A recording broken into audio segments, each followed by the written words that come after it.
May I ask you something? Nothing I can tell you, sir, but others might know more.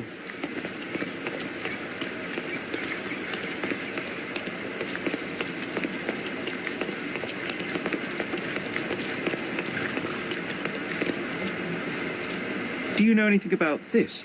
Of course, sir. I'll tell you everything I know.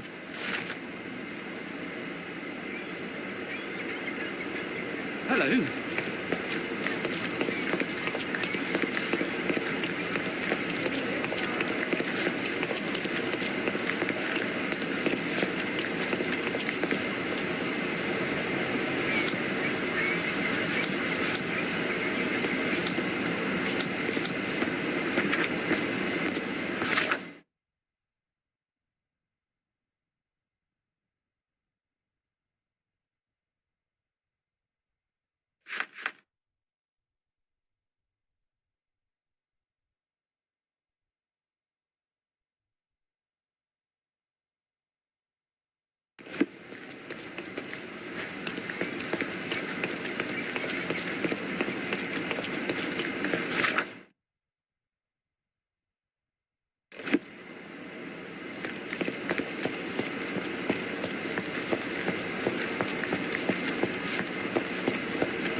Hey, Sherry, there's post here, and it seems as if the letter was delivered recently.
After reading that, I am even less eager to return home than before.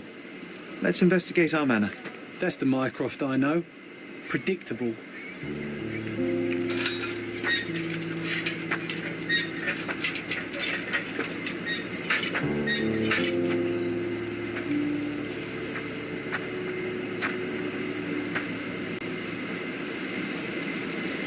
she is. Our old manor.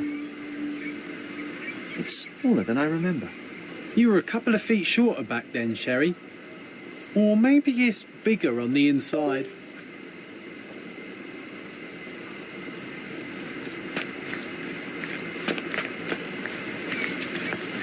Look at the ash all over the door. I don't recall hearing of a fire. We don't have to stay here. You can afford another night or two at the hotel. It's stuck. Oh well, let's just head back. They probably haven't even stripped our room yet. Come on. Must be locked. Move aside. Let me have a go. Seems fine to me, Sherry. This barrier, perhaps it's mental, not physical. Or perhaps the rest of us are simply constrained by reality, John. I wonder if there's a key secreted somewhere in the garden. Take a look around, Sherlock. I'm sure you'll discover something.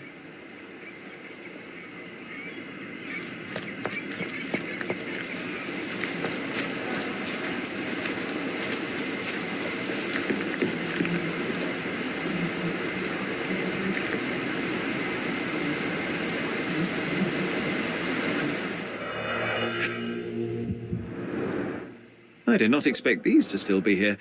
It was enjoyable to practice using real handcuffs to make an arrest.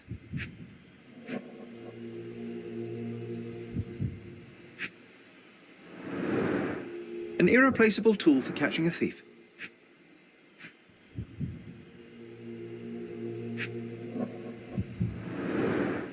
And this must be the reason our suspect was apprehended.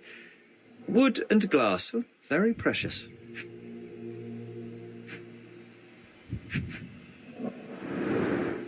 Hey, that's Wooden Joe. He was always the best at playing criminals.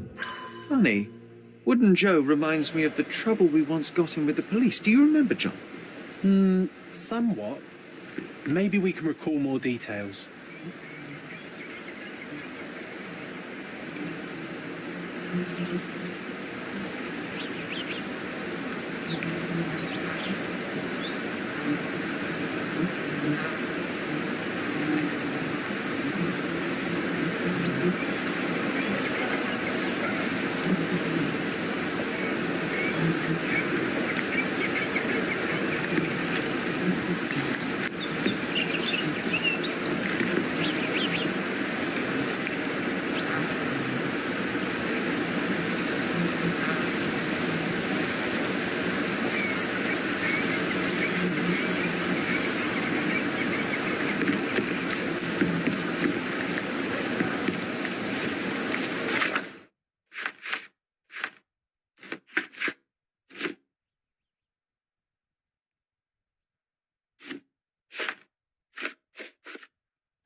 The policeman brought us both home, John. That's why he was here. I'm pretty sure he brought something else with him too. Do you remember what it was?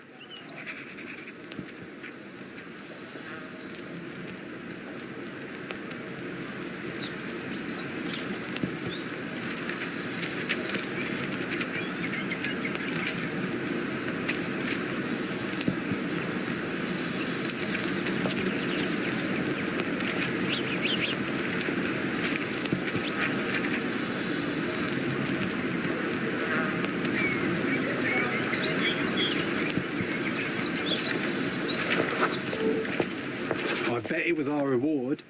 No, we were not so lucky.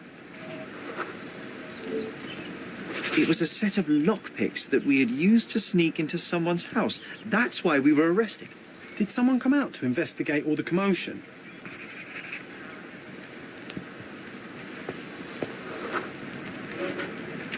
It was Mycroft. He smoothed things over and convinced the policeman not to press charges. The officer left and never returned. But we had to endure a serious talking to from my brother.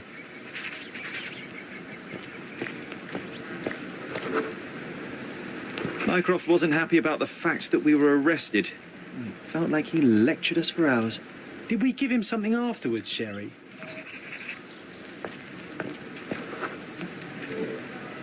Oh, yes. Yes, now I remember. It was a letter. That's why we snuck into the house. Mycroft asked us to. He wasn't angry we stole, but that we got caught. Oh, that's right. It must have been only a couple of months after we moved to Cordona. Ugh, the good old days. Whoa. How very odd. It appears that memory stood between me and the manor. It's as if my mind palace had seeped into the real world. This deserves further investigation. Perhaps there's more to discover inside. As long as there is a comfortable place to put my feet up, I'll be happy. Maybe a chaise longue. Aha! In we go. Home sweet home, Sherry.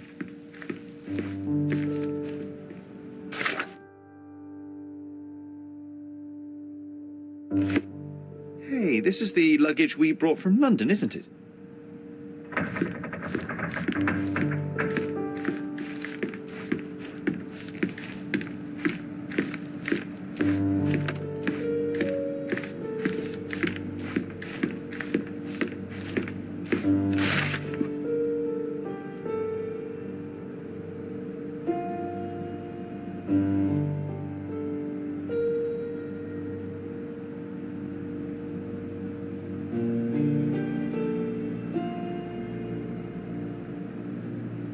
And I was wondering why it's so empty in here.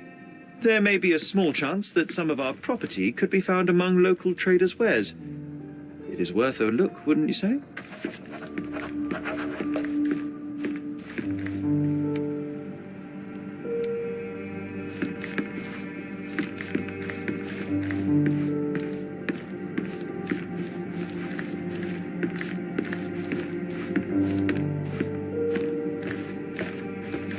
Another one. There must be something important behind it. I can feel it.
Something did happen that day, but no one can tell us the details. How can that be?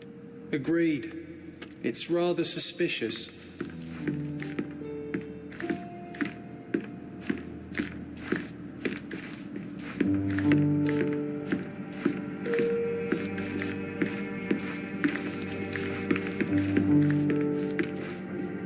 One of the first things I saw when entering this house as a child. It's like déjà vu.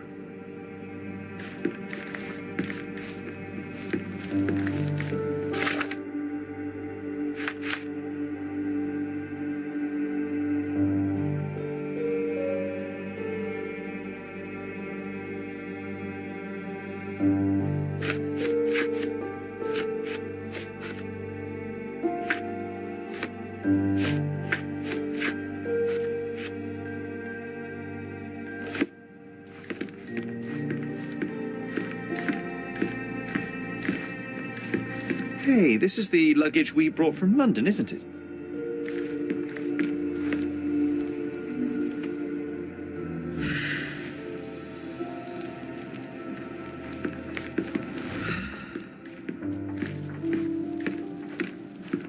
Another one. There must be something important behind it. I can feel it.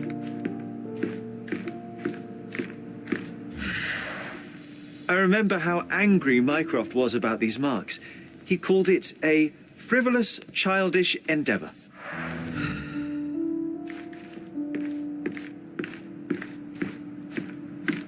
I think our family portrait used to hang here.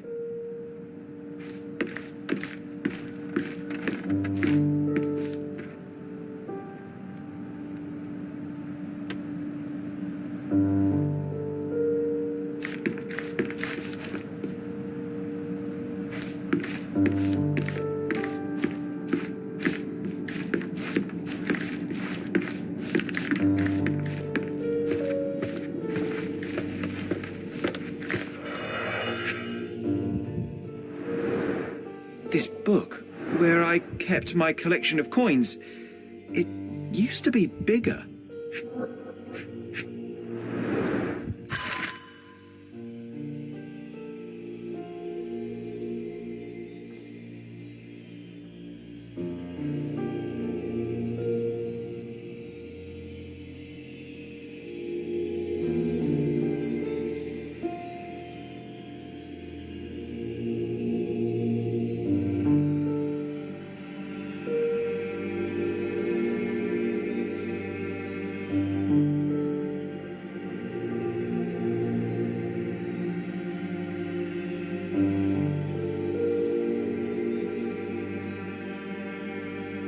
Oh, no. We won't let this stand, right, Sherry? I want to find my coins. It's going to be difficult. The sands of time, you know? Some things may have changed, but you're right. We can't let Mycroft win.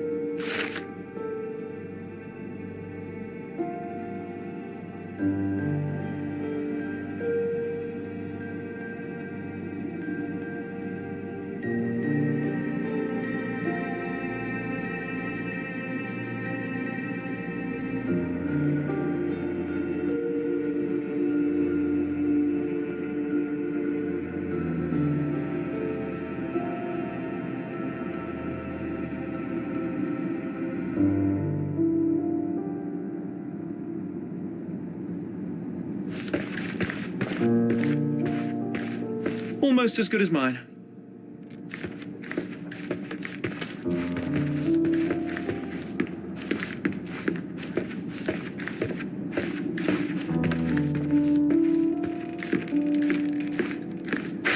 Another one. There must be something important behind it. I can feel it.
Almost as good as mine. I heard footsteps upstairs a second ago. Wait, do we have an attic here?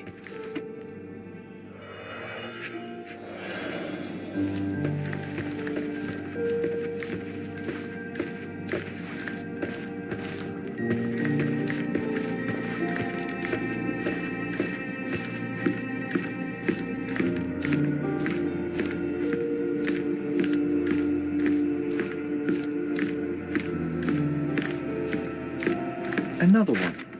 There must be something important behind it. I can feel it.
Mycroft's umbrella, the only outgoing thing in his wardrobe.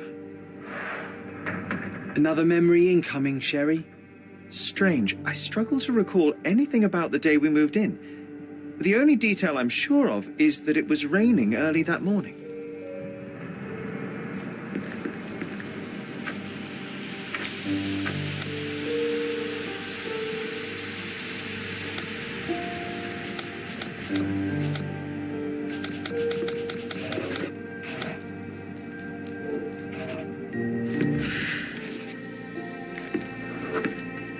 Our mother brought a slew of belongings with her.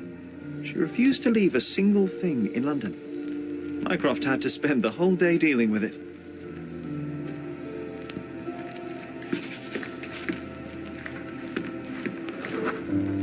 This trip was a challenge for our mother. I tried to help her.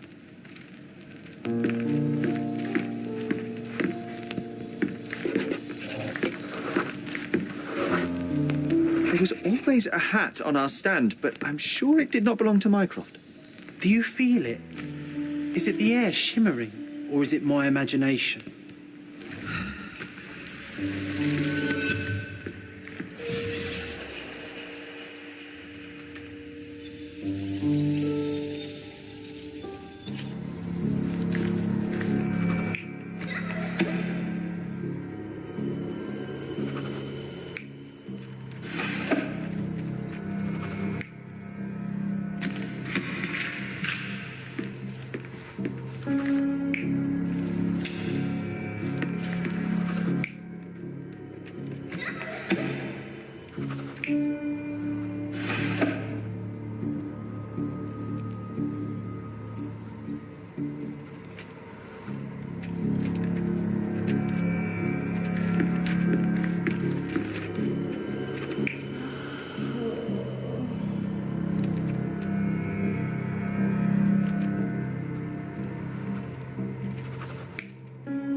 Your neighbors will be told that Mrs. Holmes is suffering from tuberculosis. It is common to move closer to the sea in such cases. Thank you, Dr. Richter. No, Sherlock, step away from her. Upstairs. Go to your room. Lean on me, Mother. Take your time. Actually, I never heard her coughing. I remember now.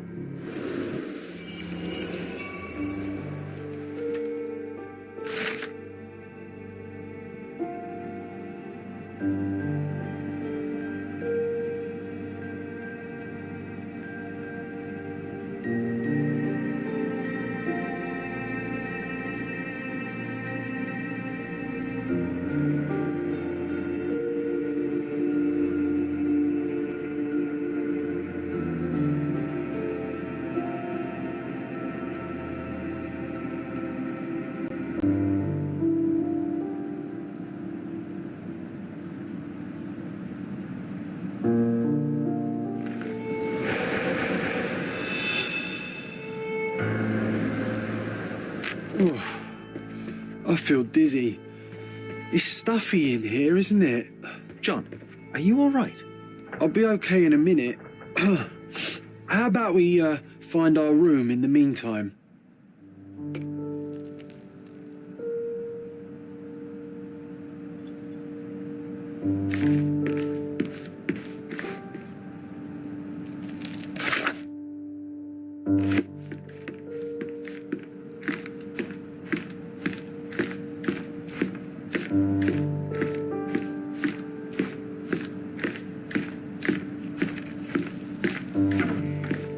Look at this. It's like travelling 10 years into the past with a single step.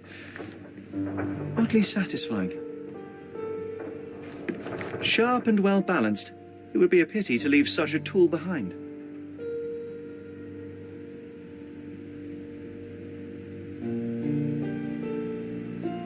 Sharp and well balanced. It would be a pity to leave such a tool behind. Need to repeat this one day, but with bullets.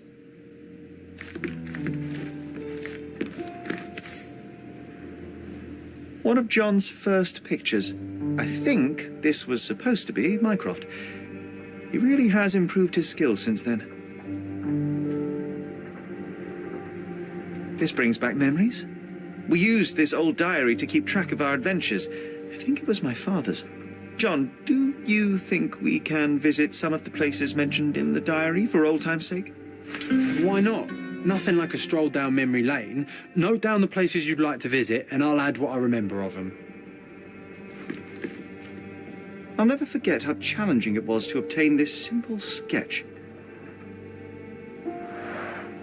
Oh, these must be the notes of my earliest observations. We wanted to locate a particular dog we'd spotted, and we met it, didn't we?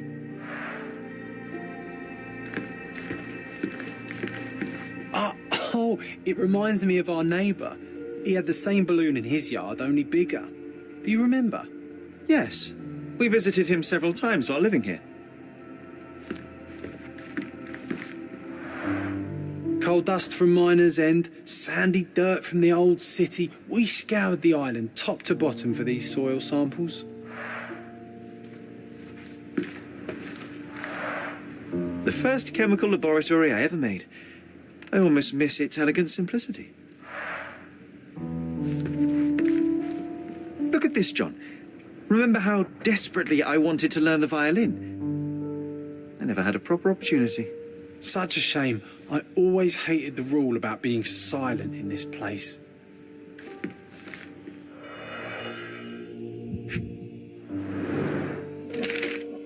Interesting. What's that over there? This doorknob has a cross-shaped end. Too intricate to be merely a handle. You know what? That definitely looks like a key. Let's poke around and see if we can find any secrets. The only fiction book on my table. I can still hear my mother reading it to me. So many pleasant evenings were spent here with the Encyclopedia Americana.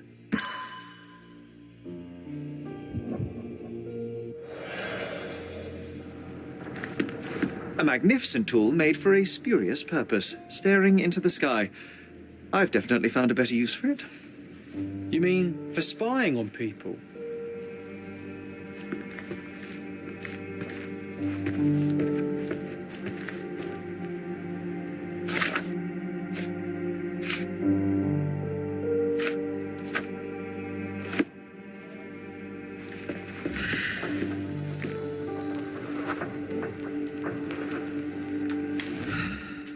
Perfect match. My small archive of crime clippings. Maybe I should pick up this habit again. Still has a faint odour of tobacco, one of the few things on this island that smell like home.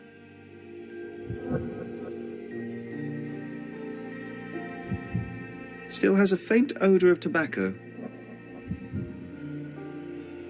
Made of cherry wood, Father's favourite.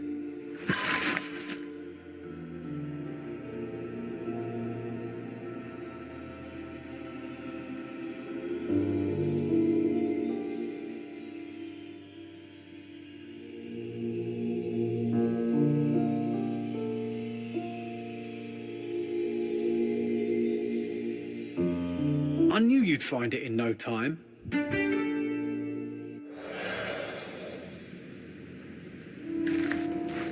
Sharp and well balanced.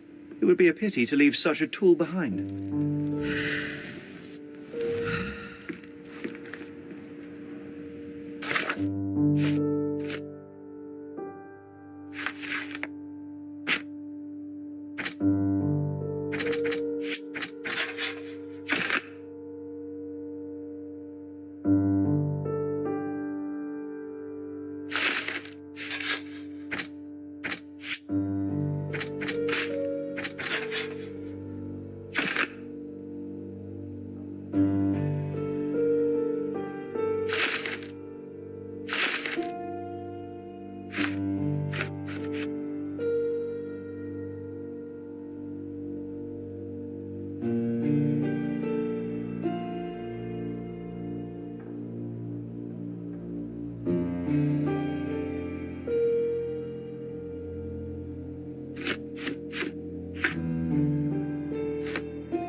Wasn't that neighbour missing a finger?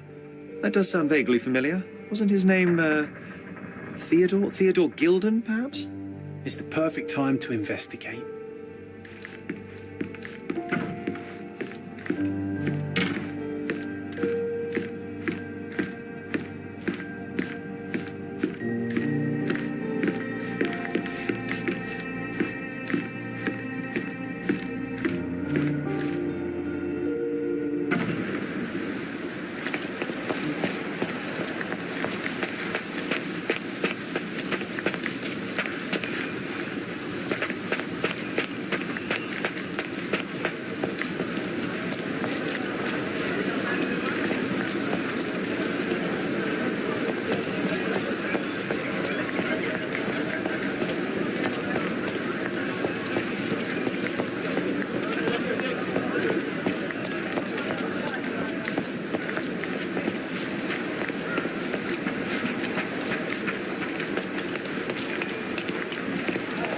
That wretch Goliath would murder us all.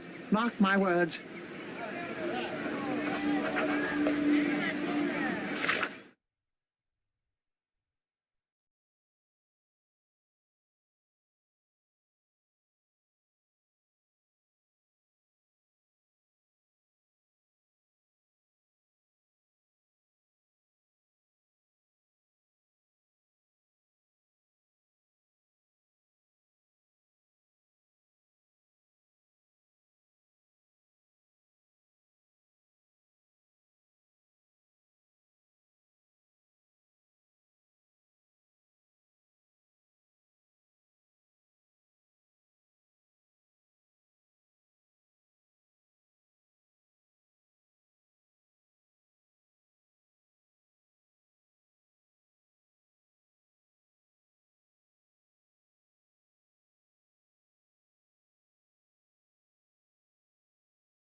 Destruction and trampled ground.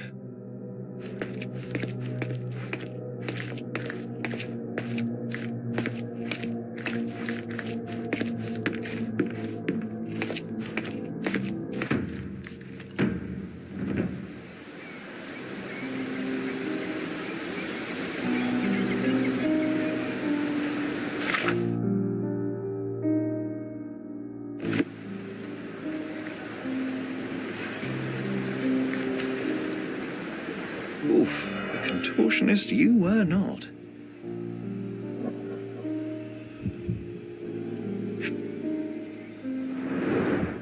Disjointed vertebrae. Difficult to say if it was a way to start or finish him off.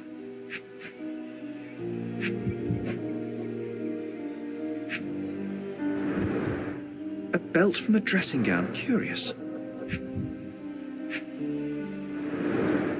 A kneecap reduced to splinters.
A missing pinky. Middle-aged. It's none other than Theodore Gilden. Oh boy, Sherlock. Another death means another question. And we shall answer the question. It's far too interesting to give it up to the police.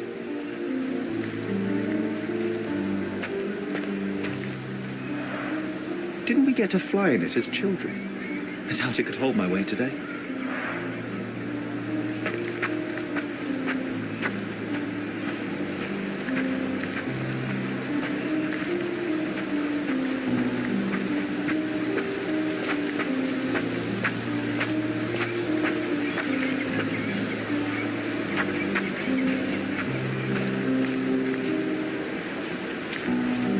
An amount of attention that most can only dream of.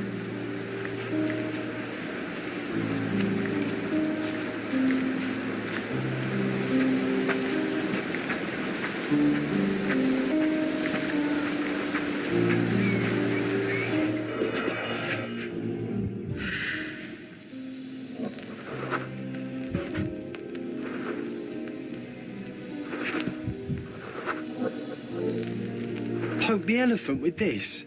Really? People are hopeless.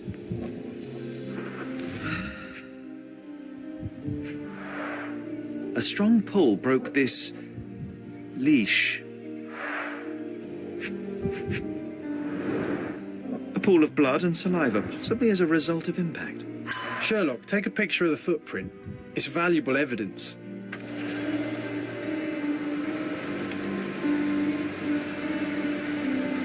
This photograph can help us find the old article about the elephants. The front page was fascinating. It was hard to believe as a child. True. We may need it in our investigation.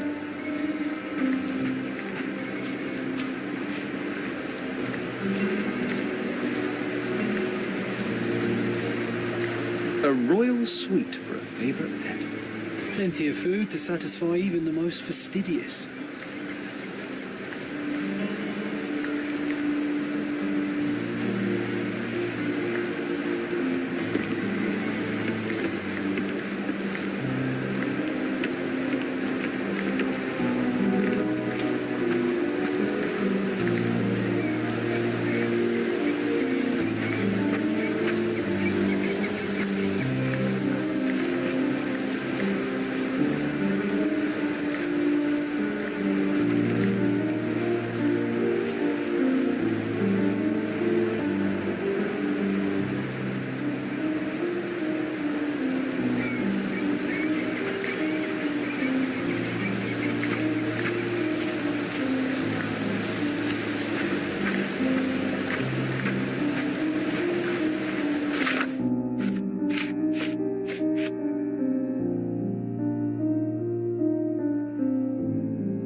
A sailor's knife useful for cutting wet and thick ropes. It's seen a lot of use. The blade is worn from grinding.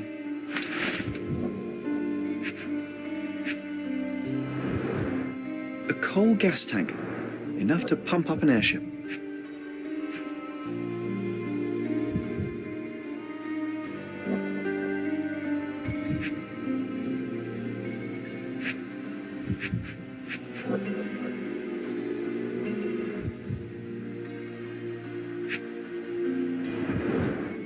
Fresh signs of impact. A rough landing led to an altercation with this shed.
You're not even trying, Sherry. Concentrate.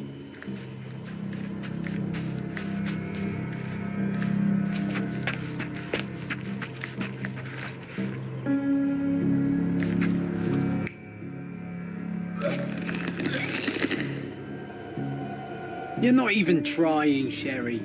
Concentrate.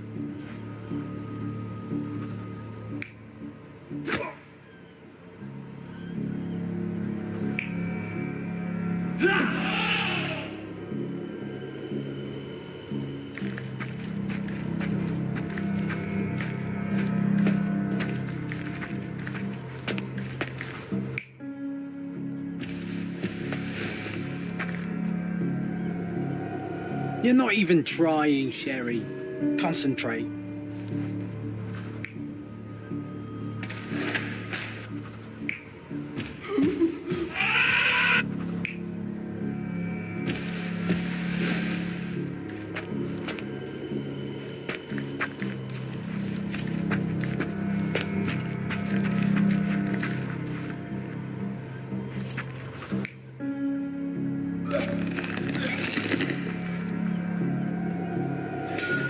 In a fit of rage, the elephant broke the chain and threw its victim on the ground with a fierce power.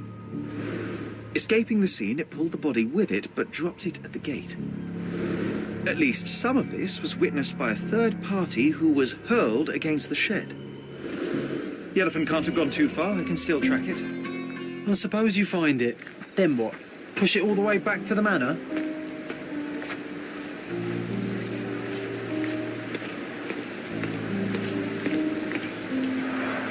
Hog heaven.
as if they were struck by a battering ram. I wonder how we managed not to hear any of this. What's that? Oh, who is it? Is this familiar to you? That's a question I can answer.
The elephant barged into this cart of olive oil.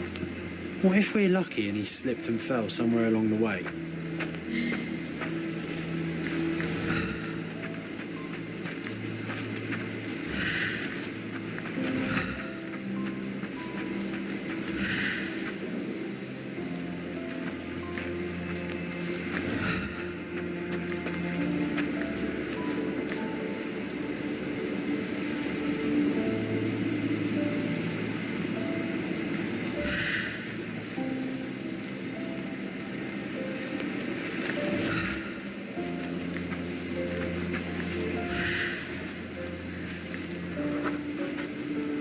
Okay, hear me out.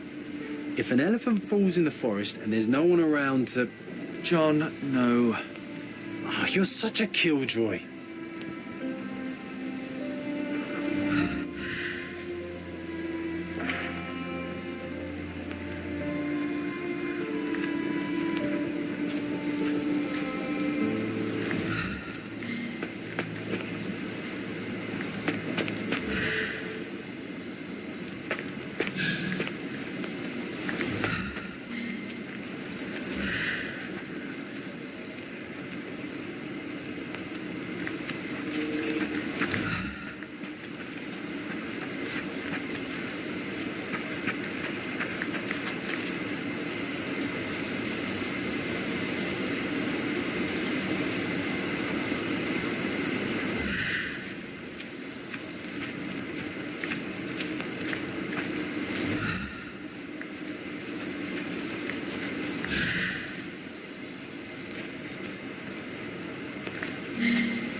Strange. It was hung with care.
The game has escaped us for now.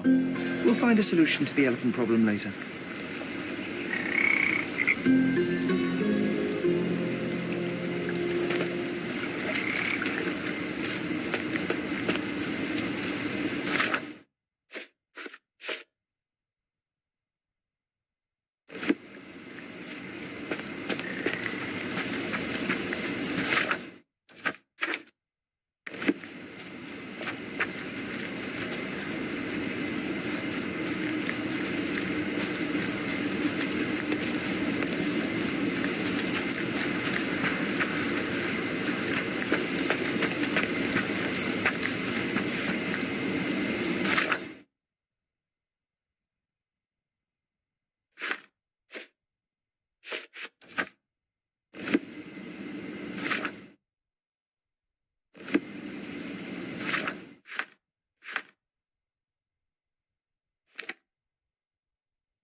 He's even been putting up posters. Poor man. Losing it may be the death of him.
Stop the presses. Who is Cordona's handsome stranger?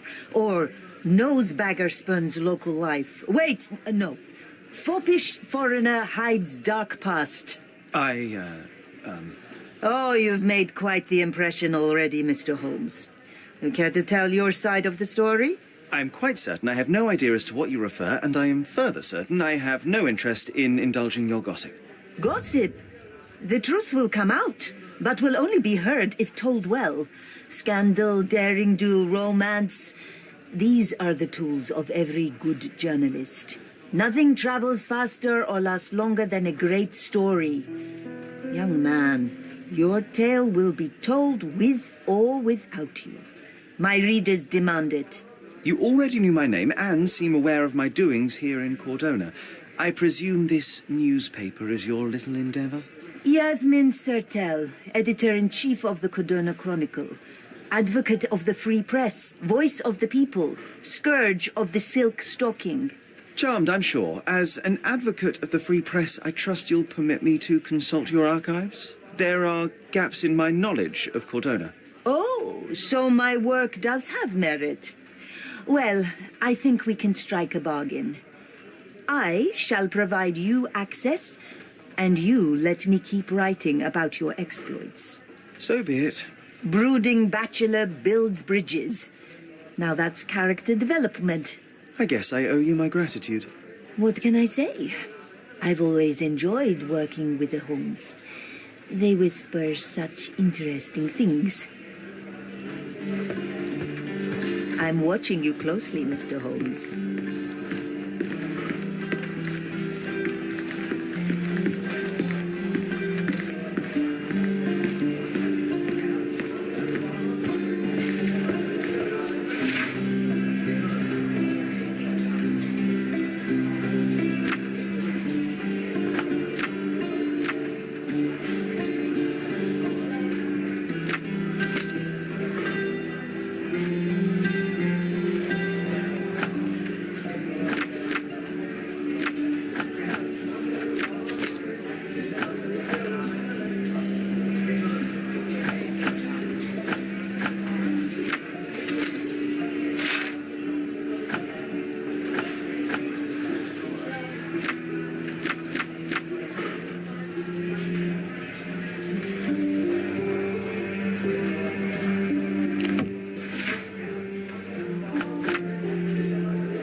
That's the article. Feeling old already?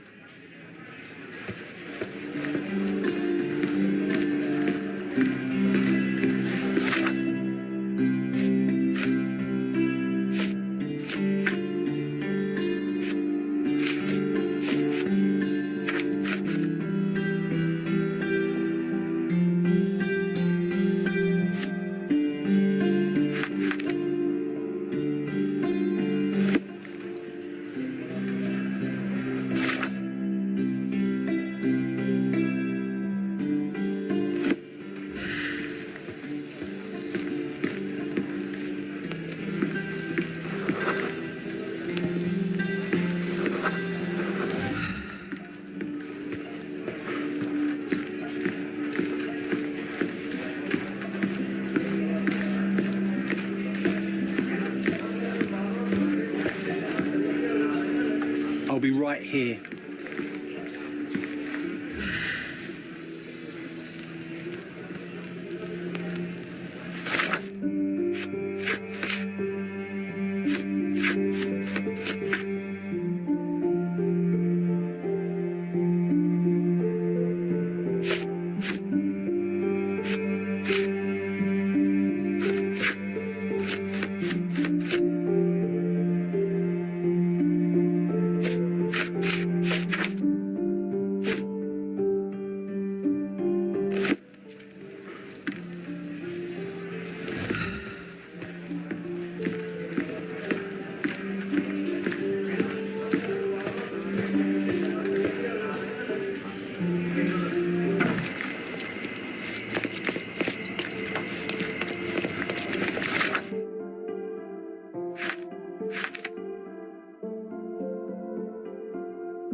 Oh, why do I get the worst jobs?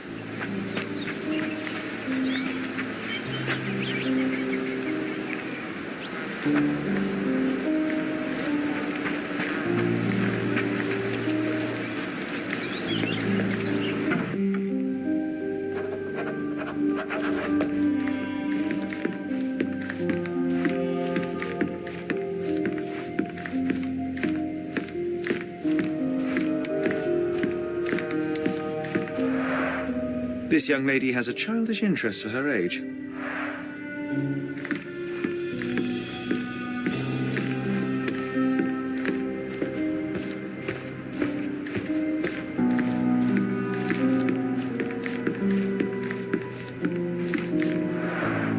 I can always recognize the spirit of a true artist.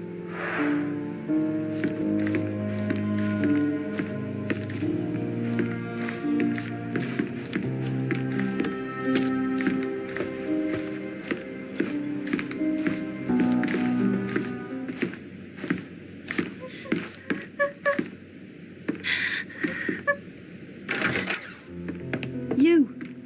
Who are you? My name is Sherlock Holmes. Theodore Gilden was... Did you kill him? Did you kill the elephant? It's not in the yard anymore. It escaped into the forest. You can't let it go. What if it returns? I highly doubt that, Miss... Imogen Gilden. Please, I beg of you, find that dreadful beast that killed my father. I suppose we do need to learn what happened.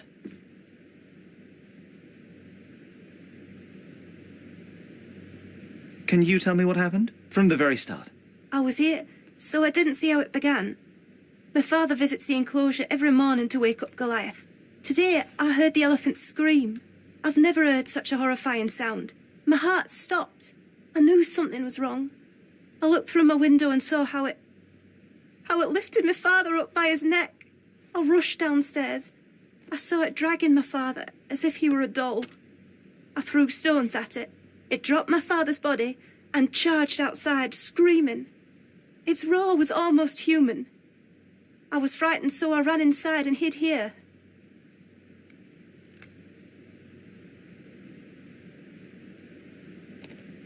That is a terrifying experience, Miss Gilden. I'm sorry you had to go through it.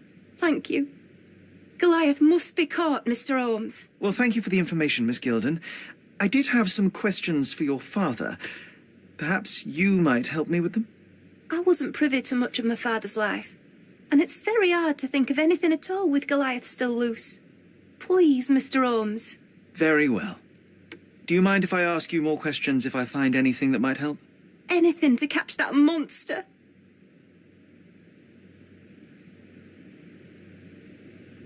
Miss Gilden, I was on this island 10 years ago, and your father knew my mother. I believe I even had the opportunity to ride that balloon outside, but I do not recall seeing you. I lived at my late mother's in Sheffield at the time. I'm in no spirit to reminisce right now. The elephant is out there. You've never heard the name Violet Holmes before? Perhaps your father... Please, Mr. Holmes. With that beast roaming free, I can't think of anything. Very well.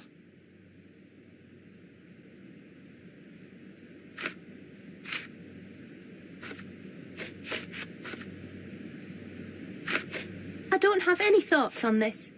I don't have any thoughts on this. I have to leave you for now. A commendable effort to barricade the windows.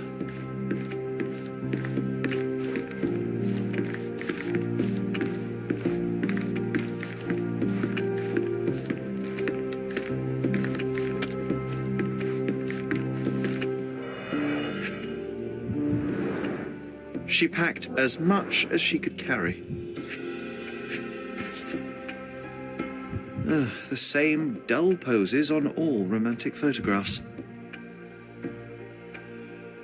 So idyllic. Enjoy your happily ever after before it stales.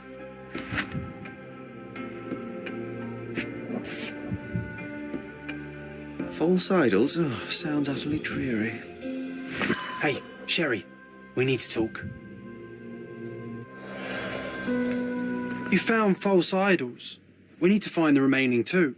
What does bazooka even mean? Would this paper be good for anything but blowing one's nose on? They're not rubbish, Sherry.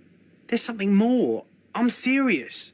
Very well. I doubt it'll be worth it, but I will find them for you, John. You'll thank me later. They're some of the most imaginative books I've ever read. What did you say? Speaking aloud helps me think.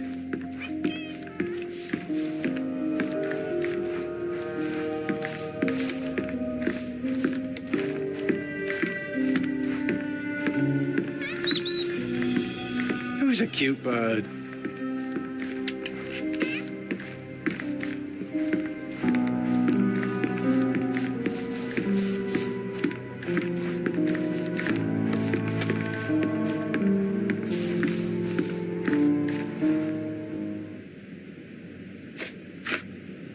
These bags of yours, it looks as if you've packed your entire room. Were you planning on going somewhere? My partner and I, we wanted a change, a fresh start abroad. But now I have to stay here. Here, an orphan. I found this. Who's this young lad next to you, your faithful knight? Paul. He's my pirate. He's not really a pirate. I just call him that. It probably sounds very silly. Your secret is safe in my hands. Does Paul work somewhere? What is his surname? His name is Paul Perks. He and his yacht Whirlpool are the champions of the Salacia Yacht Club. He sails there. I'll show you where it is on the map if you need to meet him. A yachting champion? Well, that will be a first. I prefer dry land. And so does my suit.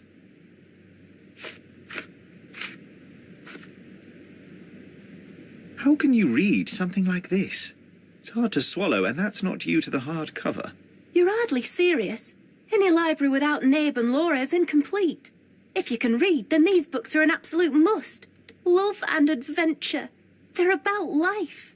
Oh, I wasn't aware that exploding pyramids were a part of daily life on Cordona.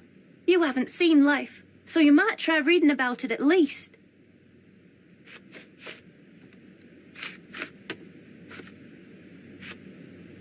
Did you observe anyone else in the yard? Any of your servants, perhaps? Servants? Do you imagine that we would have any with Goliath? No one wishes to work in this house, even for double pay. I didn't see anyone else. Only my father and that diabolical beast. I have to leave you for now.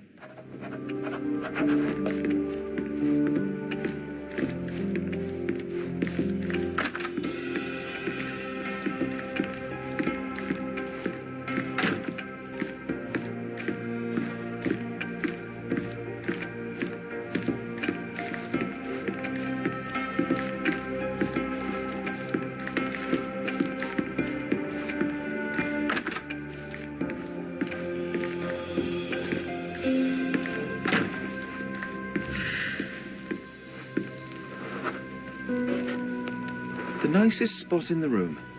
Mr. Gilden spent hours of his life right here. Staring at an elephant's backside. What a wonderful life.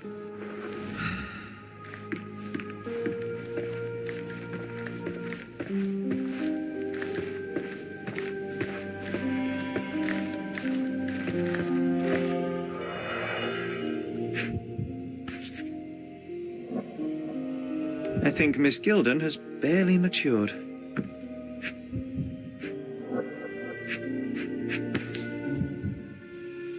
Oh, the pungent stench of an animal. Did Theodore seek some pink elephants with this?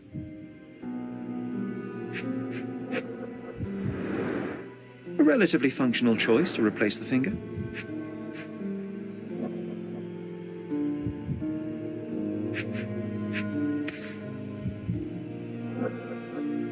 I think they were closer than you and me, John. I'm hurt.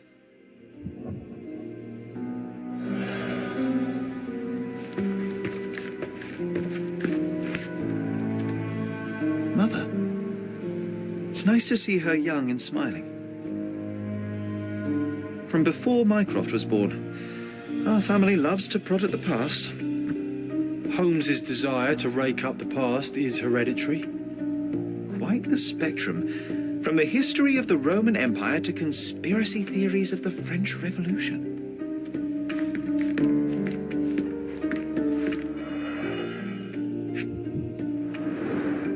What's so special about this place? Another elephant? A partnership annulled with a single stroke of a pen.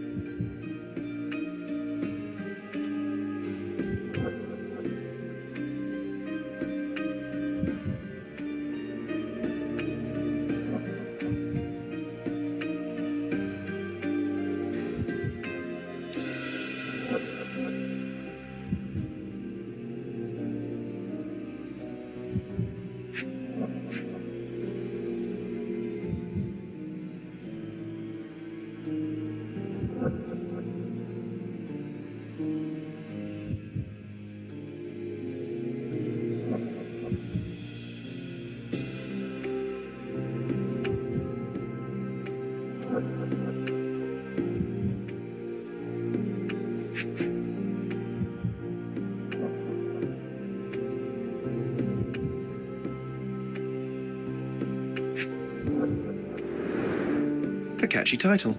I should take a photograph of the plans. I don't want to carry them around.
His second child, an apparent son and heir, I'd say.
I have to leave you for now.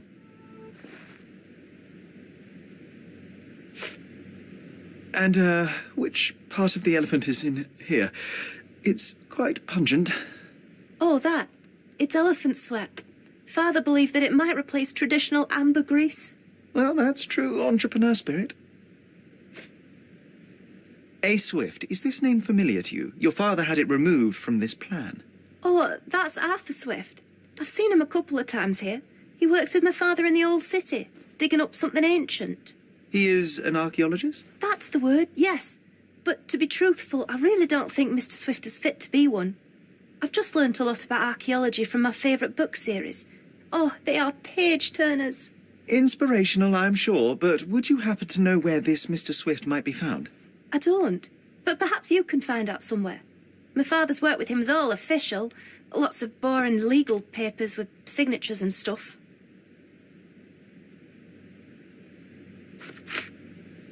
I'm afraid I can't add anything useful. Had Goliath been aggressive before? It's dangerous, but it was never aggressive near my father. My father would do anything for Goliath. All the elephant had to do was clap its ears. You envied him, the elephant, I mean? Our house is called the House of Ivory. I've heard some people refer to me as the Ivory Girl, and my room stinks of the animal, as if it's me who lives in a pen and not Goliath. It's not envy, Mr. Holmes. It's just incredibly difficult to live like this.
Guests of Cordona, the treasures await you.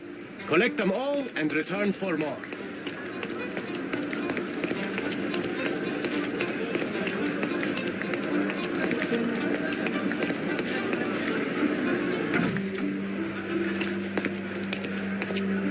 found anything helpful?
With your love for archives, you would have made the perfect bureaucrat.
Extra! Murderer on the loose! A reward offered for any information as to Mr. Galici's whereabouts. Interested in some Cordona news?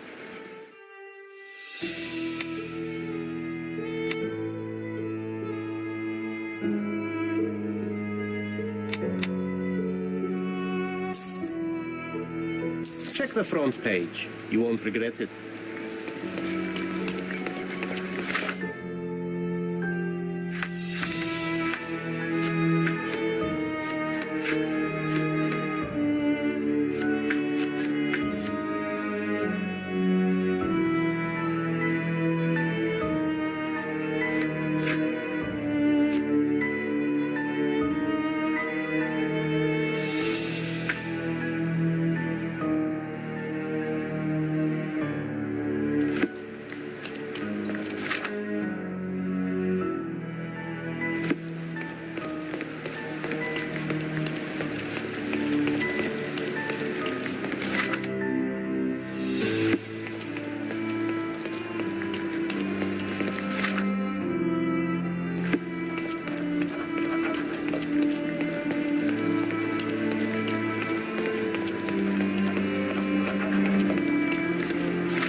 landscapes and portraits. Find the one that your house is lacking. My goods will brighten up your house.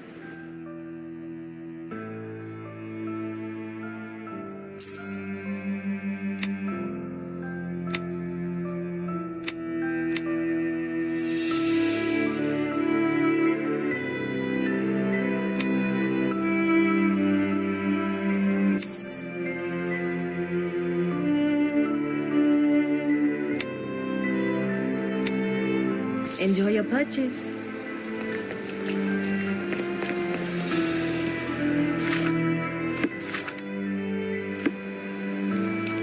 Masterpieces by Look. My goods will brighten up your house.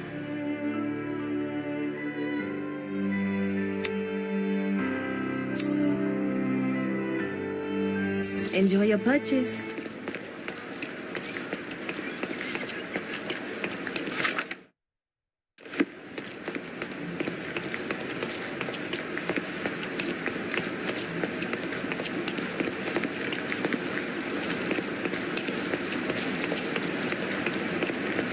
Hello.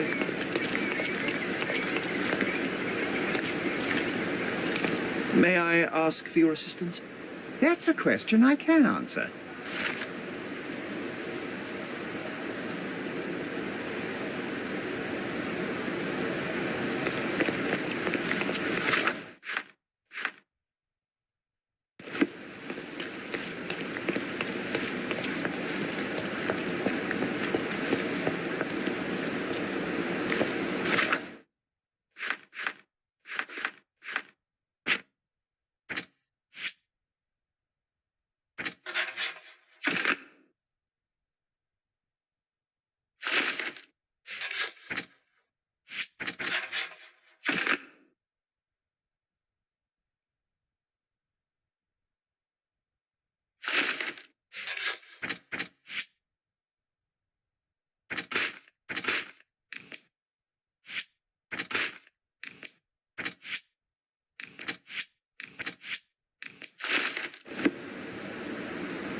Champion's Whirlpool.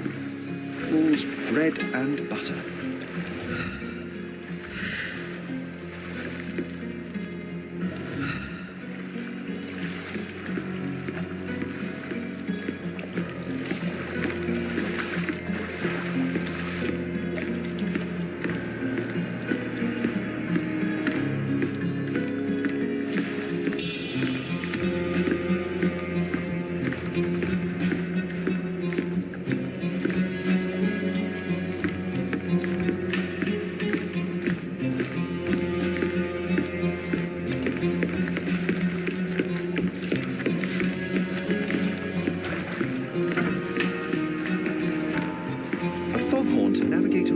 At sea.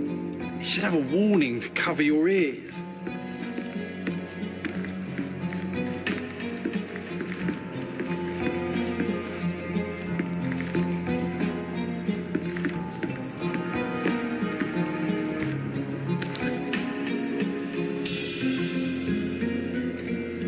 Sails of hatred. I suppose there is something for everyone, including champions.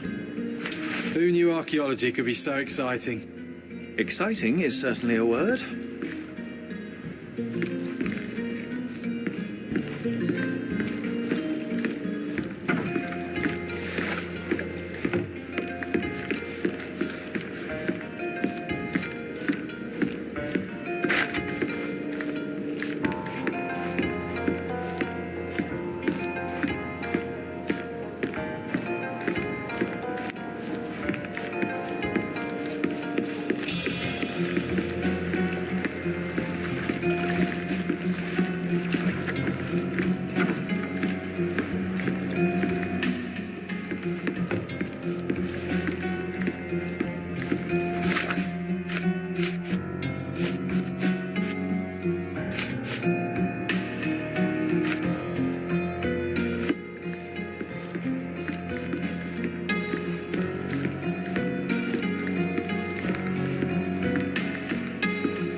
we can become pirates and show them what should be stored in here.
From day to night, Aiden stands there, recruiting non-rebellious workers for the dig.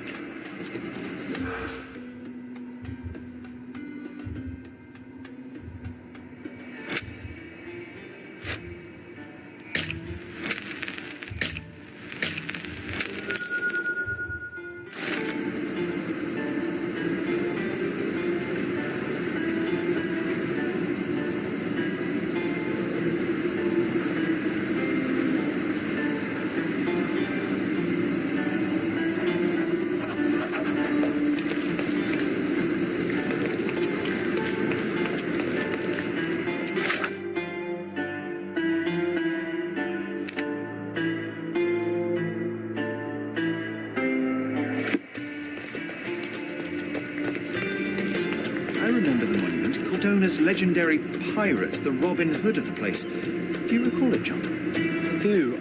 I wonder if... What is that?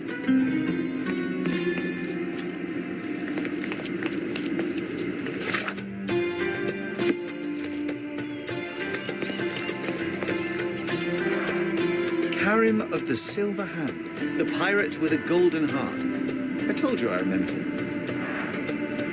Hey, Sherlock, I'm up here. Guess what I found? A riddle, and it's about a treasure. Listen to this. What? John, you've surpassed yourself.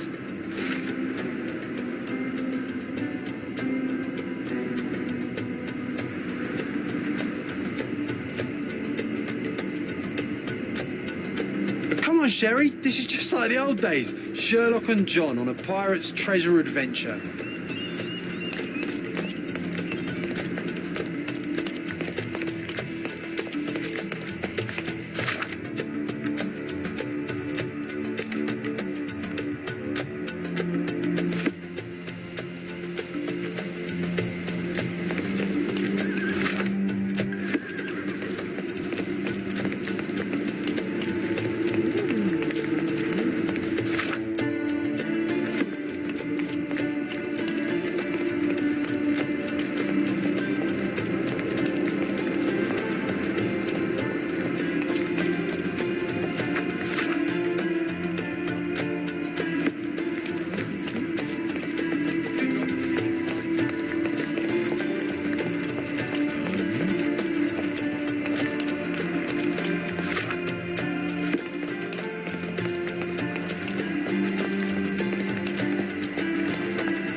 Market Square, beating heart of the old city. I wonder if they still sell that hen in the Turkish delight round the corner.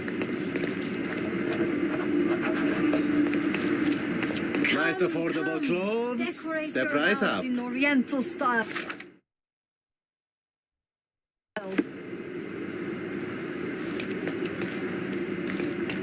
Merhaba. It's a good day for a purchase.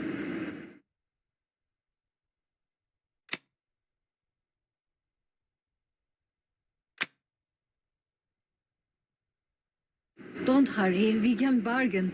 Come, come, decorate your house in Nice Oriental affordable style. clothes. Step right up.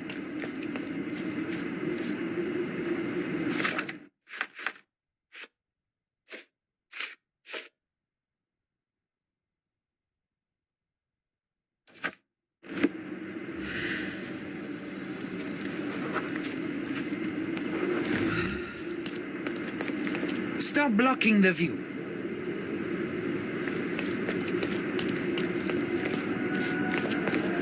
Oriental rugs at a good price.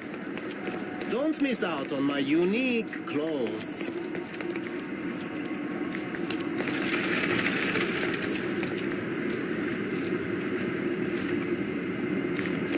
May I ask you something?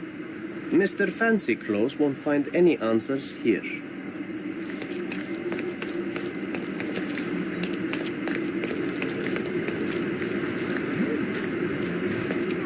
Help me, please.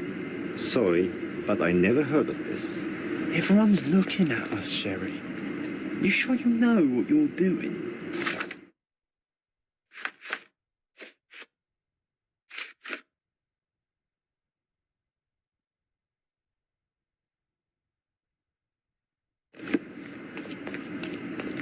Don't miss out on the best. Merhaba. It's a good day for a purchase.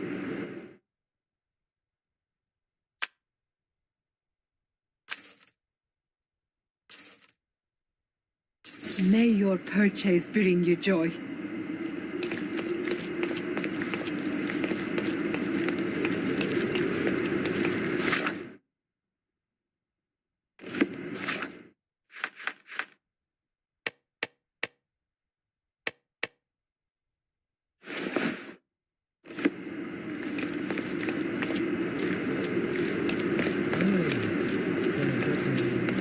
Don't miss out on my unique clothes.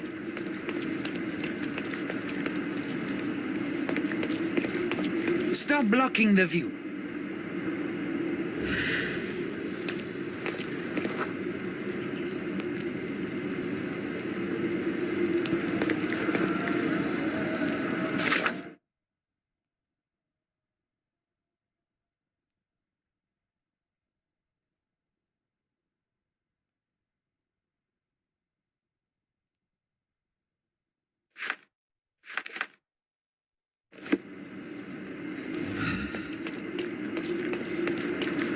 Don't miss out on the best carpets on the Don't miss island. out on my unique clothes.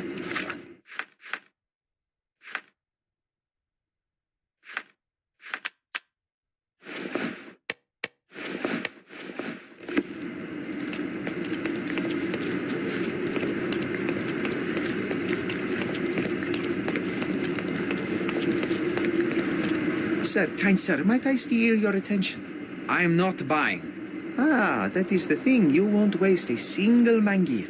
I am a digger, you see, and I have heard of a dig site so deep it clogs your ears. I want to be there. Why are you telling me this? I have heard of a man recruiting for such a dig. A man with a scar, such as the one that you're hiding. And your boots are dirty with the deep clay I am so familiar with. Oh, I hope it wasn't too rude of me to point that out. You have a good eye. And you just want to dig? Dig deep and that's it? What's the catch? Are you in desperate need of money? Oh, there is no catch, sir. I won't even ask for advance pay. Just give me a shovel and I'll dig a hole like you've never seen. Huh. Is that so? Well, I have to ask you an important question first. Would you be fine working for Brits? I am all for them. Well, you say that, But can you prove it?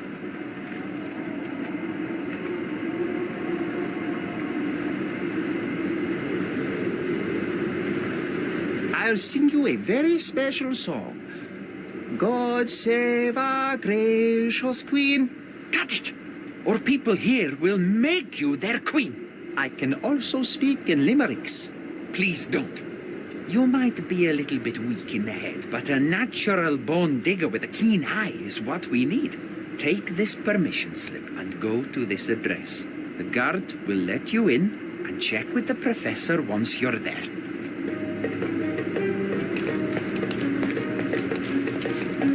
Don't miss out on the best carpets on the island.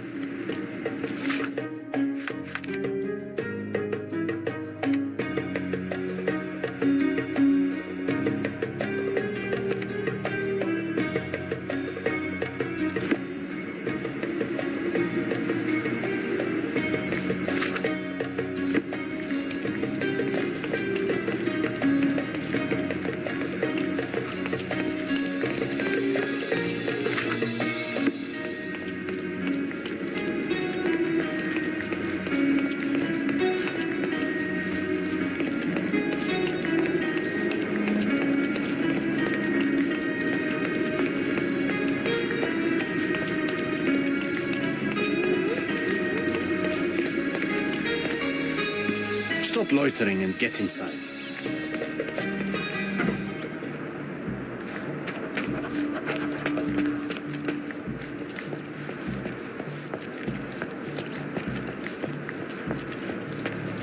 Newcomer, talk to the professor first. He's the old fellow with the glasses and the plans.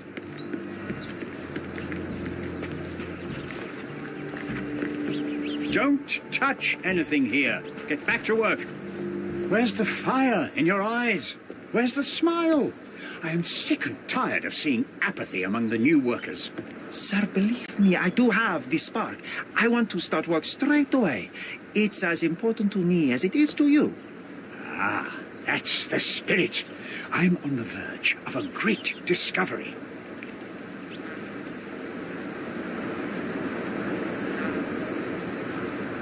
How did you meet me? Don't ask questions. You'll have to find the answers yourself. I'm not a nanny. I'm a busy man who is changing the course of history. I am ready to work. Splendid. Do you know what I am working on?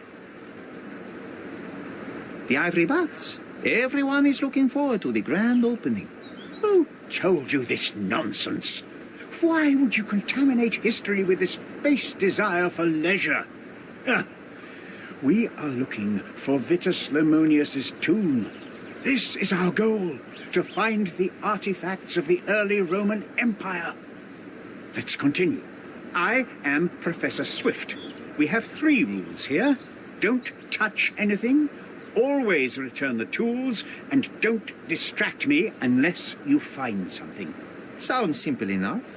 Are you the only one in charge here, Mr. Swift? Yes, I am the only one and no one else. You hear anything other than that, it's a lie.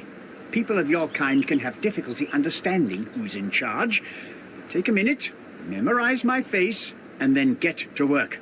Oh, I will definitely take a closer look to memorize my superior.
I wish I could be as passionate about something as you are, Mr. Swift.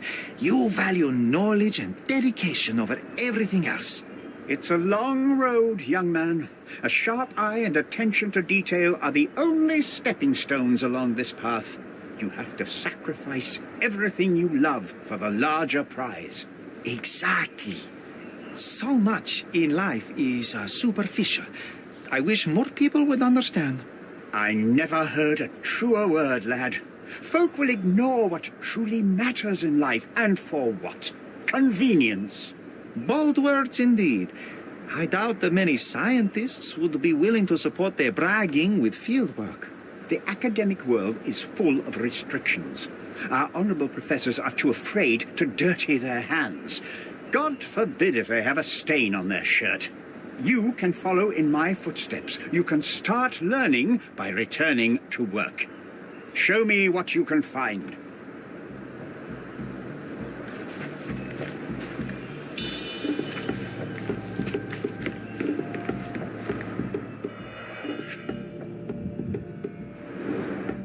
Straw dolls. Eerie, but effective for a scene recreation. Oh, I want one of these. Or two.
Oilcloth.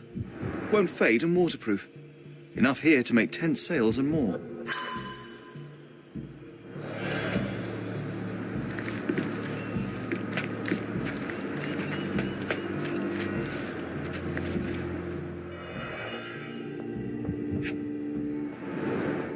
This reminds me of my father's room.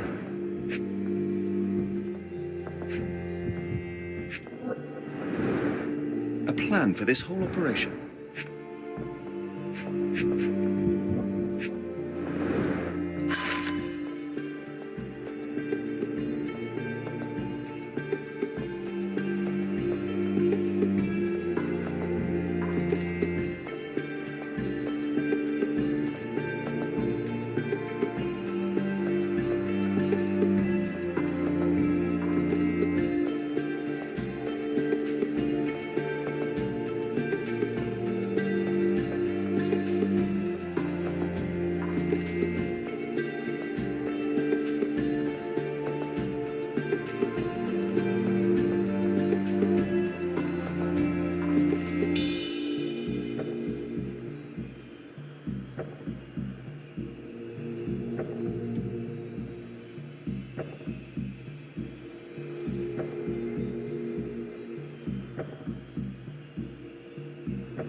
This might prove useful. I'll note it down.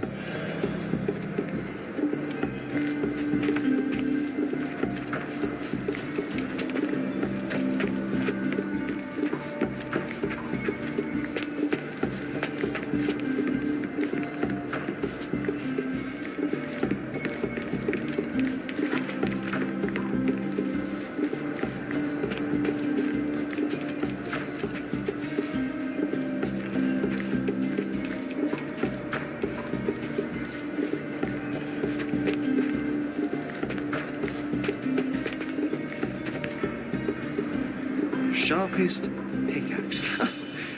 guilty pleasure of the real archaeologist. Missing your Laura, Mr. Swift? Hey, a word about the trilogy. Right then, you literary expert. What was so important about these books? Or do you simply need some kindling? It's inspirational. I have a plan. Are you listening? I wish I wasn't, but I am. So, we catch a monkey, a langur, for example, then we extract some blood from it. What? Why? It will make us forever young, Sherry. Page 127, the second book. Oh, I am so done with this. No, wait. Then how about we make a wax statue? I've stopped listening, John.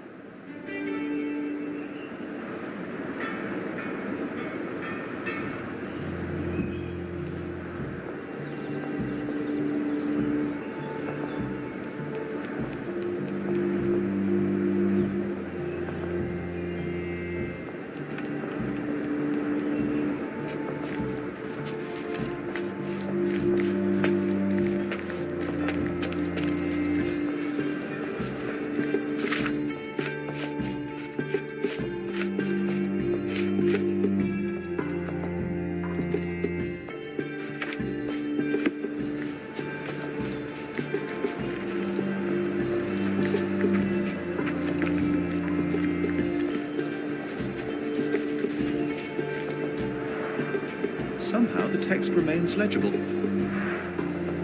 Let's see if I remember my Latin.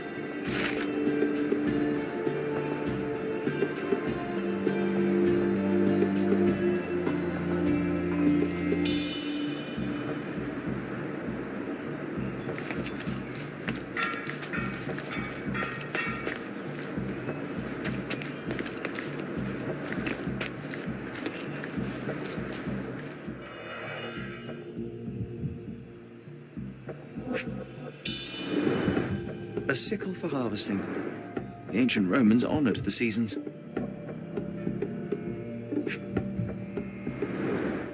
A goddess? A mother? Someone's wife?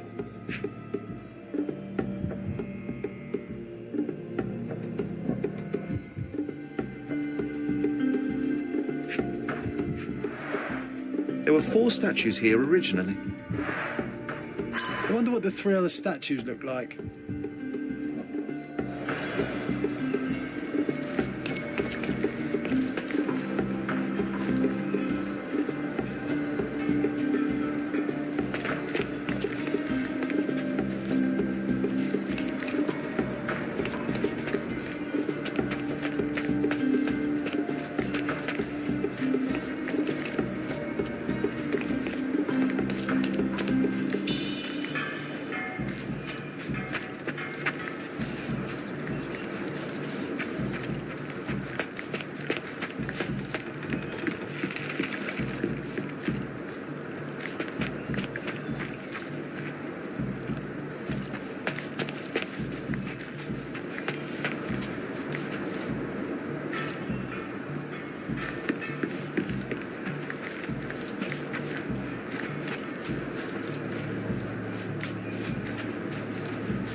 Help me, please.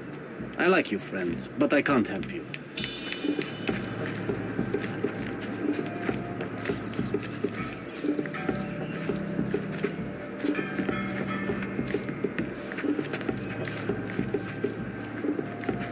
Swift lost his temper when he learned what happened to the statue.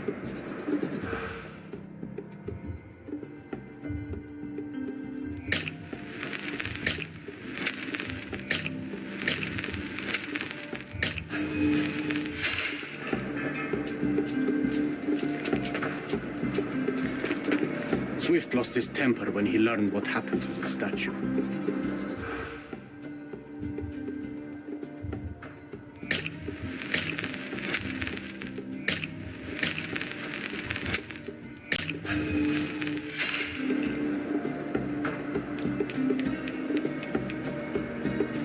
Swift lost his temper when he learned what happened.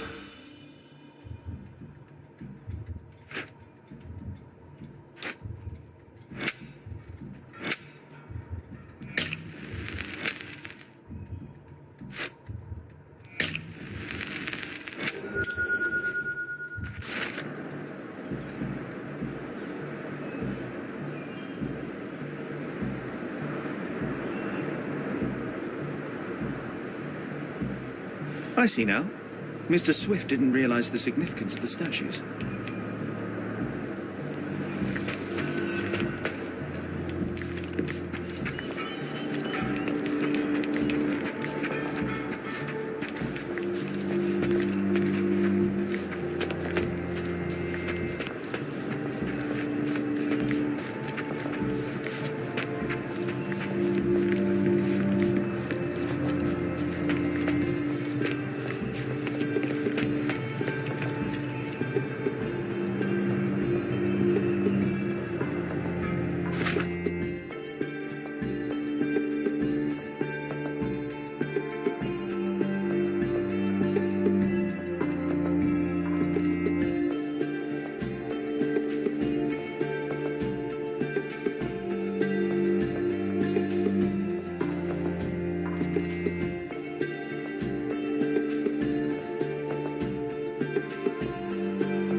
You're not even trying, Sherry. Concentrate.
It seems everything's in place.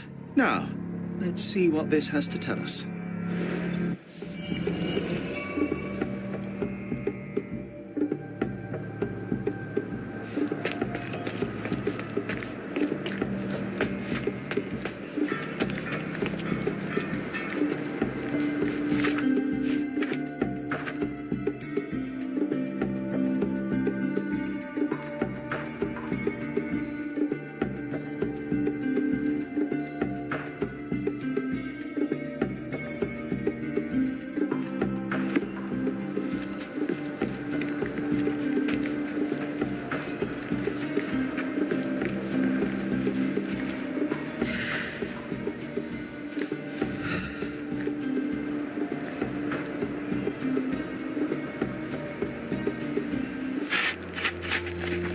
Here is your discovery, Mr. Swift. Hey, look at this.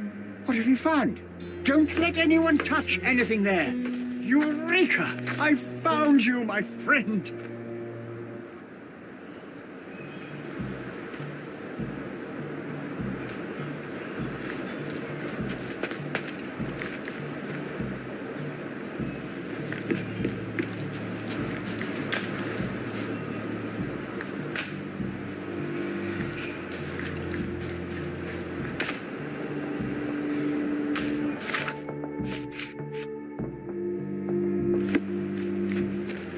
Don't just stand there. Help!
A box of darts. Handy against rodents of all kinds. Hey, what do you think you're doing? Trying to take over my research, are you? I come here to pick up my diary, and I find you snooping around. Explain yourself. Mr. Swift, if that were true, I would have been on my way to the newspaper. My name is Sherlock Holmes. I didn't have a chance to introduce myself properly. Outrageous! You deceived me, sir. What is the reason for your being here? Who sent you, Mr. Holmes? Theodore Gilden's premature death brought me here. Theodore is dead? How can that be possible? I'm thinking of all the possibilities, and I'm not crossing out anyone who might have been involved. Even his elephant. The land you're excavating belongs to Mr. Gilden, does it not? Did I hear an accusation? I have nothing to hide. You can ask me whatever nonsense you've prepared as a token of my diminishing respect towards you.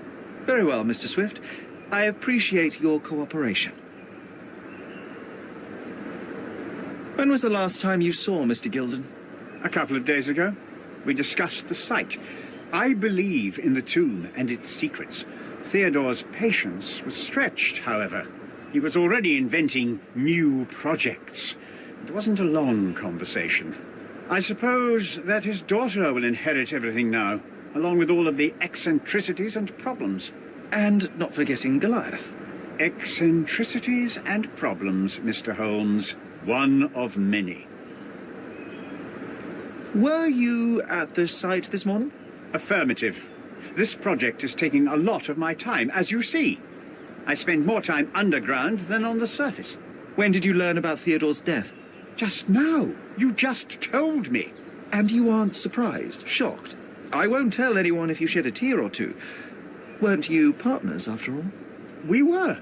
And it is a real shame. But I've seen too many deaths in my life, Mr. Holmes, for the news to truly shake me.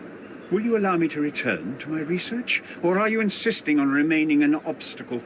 Oh, I haven't even started yet. What's with this box of darts? Is it for a scientific argument? A little darker than that. Rather for killing the kind of rodents that might nibble a nose or a toe in your sleep. Let's just say I have to protect myself against a larger animal, such as an elephant. Might it be enough to stop it, make it faint? If I were you, I wouldn't bank on it. You have a weakness for nostalgia? Or, rather, do you use it to record a list of enemies? Young man, you need to check your moral compass. Reading another person's diary is a sin in every culture that I can think of. But you aren't answering the question. You've already read it. Why bother? I simply record my life to keep my memory clean from misinterpretation. Letters and pages don't lie. But the writer of the text can. With this book, you attempted to plan an attack on the elephant? Your insinuations are out of place. Goliath is a frightening animal. All I wished to do was to understand the creature. As any scientist would do, I researched, analyzed, and drew conclusions. And what conclusion did you draw? That Theodore Gilden made the animal miserable. He couldn't provide the proper environment for the beast. My interest in the subject ended there. I'm a busy man. I've nothing to add. As far as I can tell, you're a man of the academic world, so this book about Nabe and Laura is just an empirical study? What? That nonsense? I prefer to lose my eyesight than read such trash. So, you know nothing about it? I know nothing. I wish I'd never heard of it in the first place, this caricature of science. Do I hear traces of envy? You're still relatively young that you might find your own Laura. Perhaps I envy Nabe, for I cannot simply blow people up for distracting me. That's all. You happy now? Wonderful. I've nothing to add. What's with this intricate recruitment process? Pro-British workers charge less? As a head of this organization, I need to secure a productive environment. It's impossible to do so if there are political differences, especially here, where the native population doesn't support our efforts to find the ancient artifacts. Decent pay can also stimulate productivity and shut down any political discord. Hadn't you thought of that? You're young. You have time to fritter and fight with everyone you meet. I don't have such a luxury. Our workers receive enough pay for what they do. So don't start a discussion you know nothing about.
Moving on. Have you seen this person before? The one beside Imogen Gilden? No, but he's with Imogen, so I suppose that he's a friend of hers. That girl always has her head in the clouds. I could have said Theodore was different, but that wouldn't have been entirely true. Away with the fairies, was he?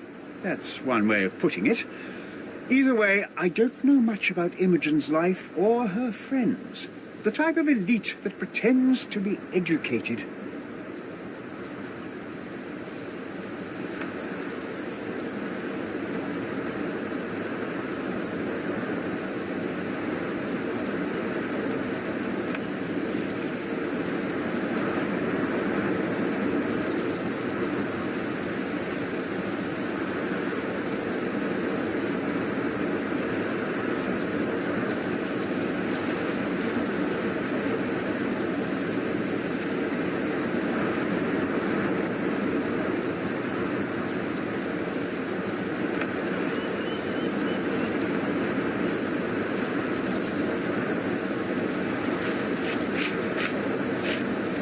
I'm a busy man. I'm a busy man. I forgot I left some stones unturned. I have to leave.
Bloodied bandages. Has someone been hurt? Where would a champion hide a key?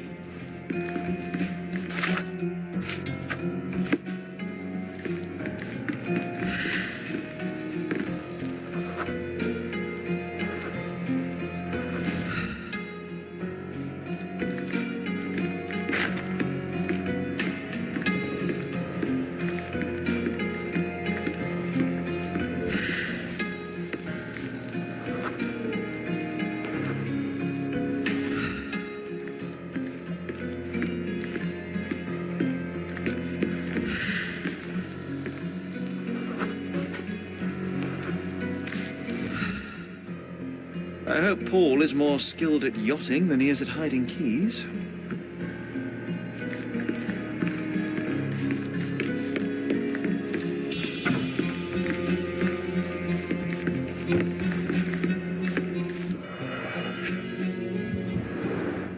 To earn big, you have to spend big.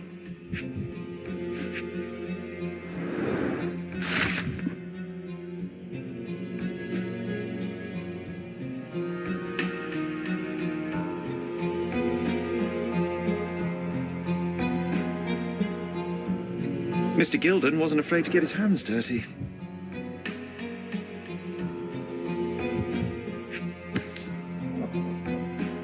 Additional earnings to sweeten the victory. An interesting place for a message to a champion.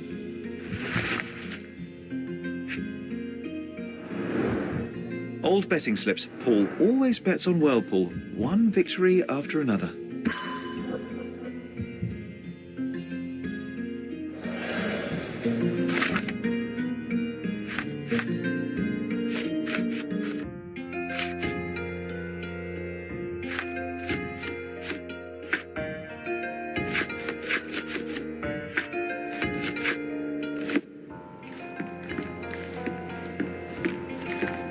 Bloodied bandages.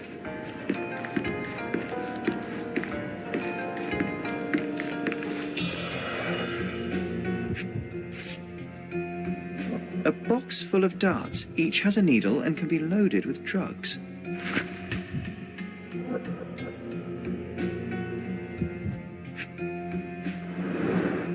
An expensive set of tools for woodwork. An amateur wouldn't know how to use these.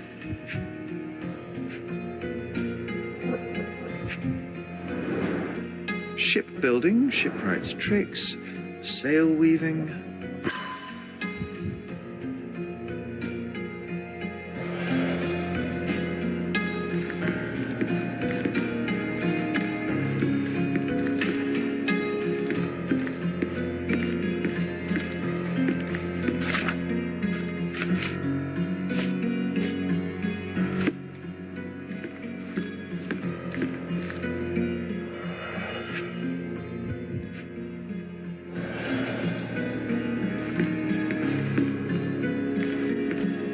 Bloodied bandages. Too ordinary a room for a champion. There's no incentive to put in any effort.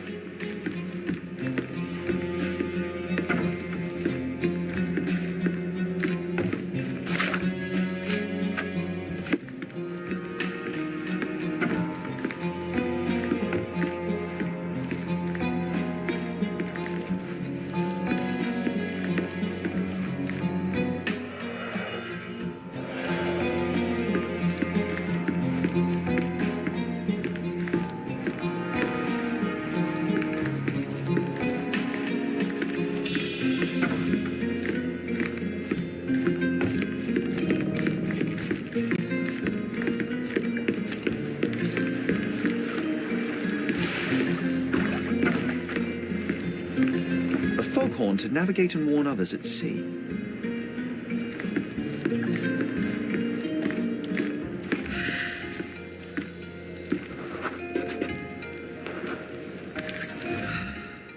Undeniably psychotropes. Not for toothache, I think.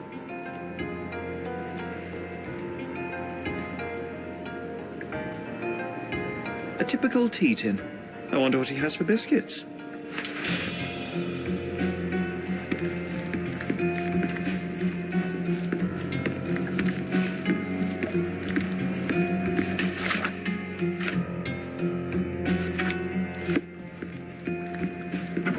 Oi! Hands off my possessions before you lose your fingers. Are you illiterate? The rules are written everywhere. Ah, Mr. Perks, the cabin boy himself. Champion, you mean? I was right. You are illiterate. I think a couple of shiners might teach you. One last chance. Who are you?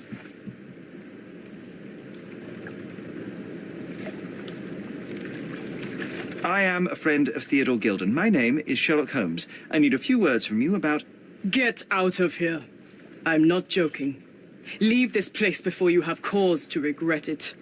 I will use force. Do the police still throw people in prison for smuggling? Oh yes, with you helpless and handcuffed, I'd learn a few more secrets. We don't need to compete with our egos now, surely. Oh no. I'd rather you tell me something more, so that I might have more reasons to punch you out.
So, a woman wishes to become a real criminal, and smuggling is a stepping stone towards that? Is there not enough prestige in yachting? Or is it easier to compete with other fools like yourself? Everyone has a starting pistol, just shoot and run. Don't say a word. I don't know where you're getting half of this nonsense, but you're on some thin ice here that I'm willing to crack. Damn you, Paul. I'm sick of... Who's this peacock? Does he know who I am? I definitely know who you are not. You're not a dictionary reader, at least. I wanted to see how you pals interact with each other in your natural habitat.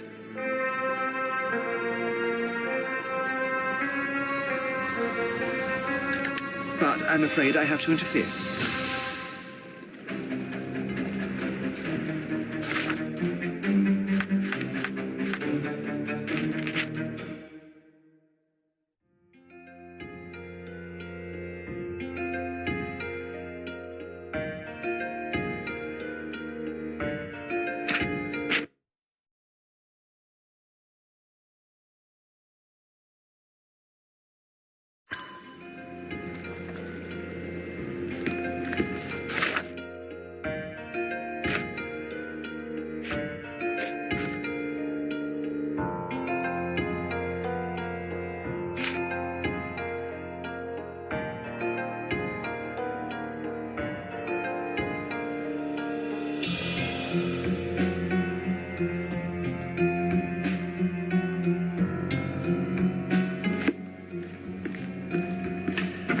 Oi! Hands off my possessions before you lose your fingers. Are you illiterate? The rules are written everywhere. Ah, Mr. Perks, the cabin boy himself. Champion, you mean? I was right. You are illiterate. I think a couple of shiners might teach you. One last chance. Who are you? I'm Sherlock Holmes, a friend of our mutual acquaintance, Miss Imogen. Look, you artichoke. Imogen has no friends. Except for me.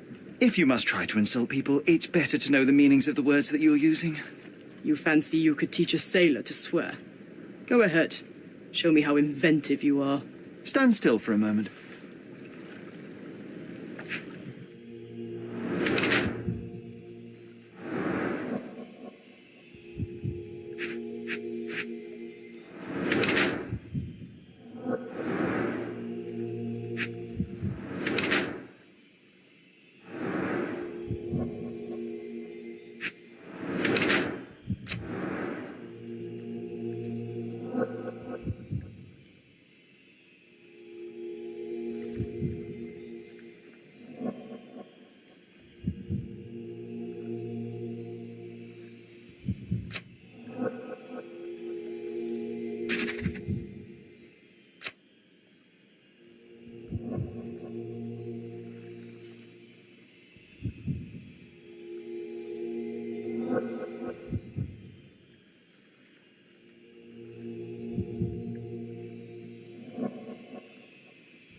So, a woman wishes to become a real criminal, and smuggling is a stepping stone towards that?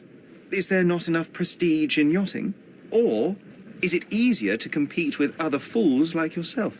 Everyone has a starting pistol, just shoot and run. Don't say a word.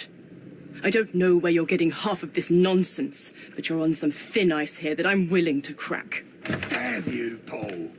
I'm sick of... Who's this peacock? Does he know who I am? I definitely know who you are not. You're not a dictionary reader, at least. I wanted to see how you... pals interact with each other in your natural habitat.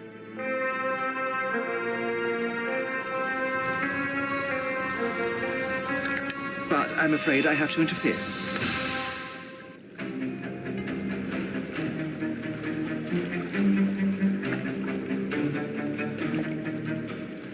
I'm coming.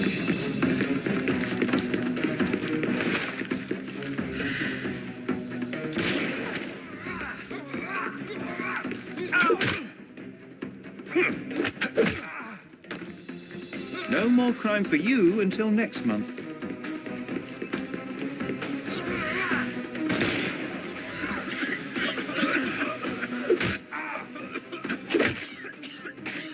Don't cry, you'll live. Don't bother moving. The snuff's ready.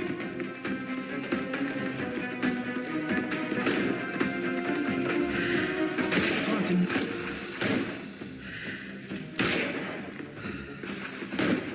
I couldn't miss the party. Take a rest, my friend. Give him the pepper snuff.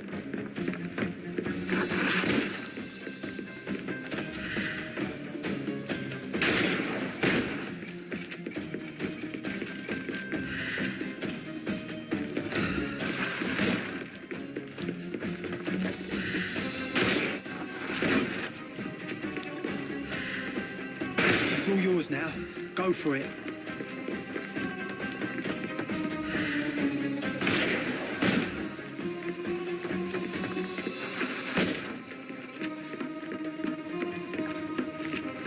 Get ready for some pain.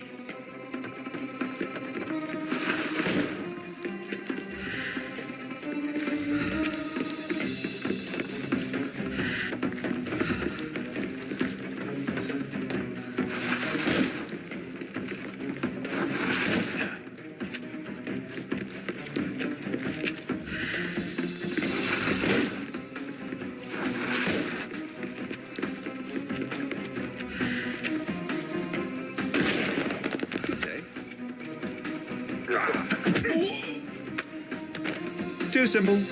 The snuff's ready.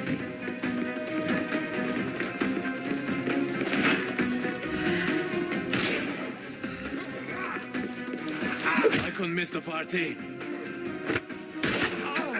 Ow! Don't give him the pepper snuff.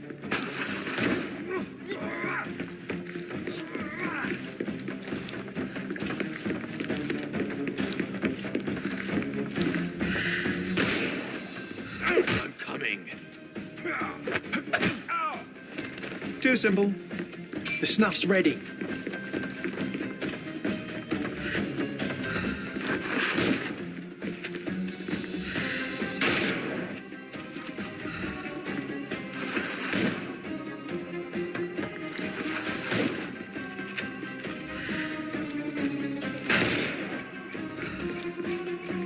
I'll put you 6 feet under.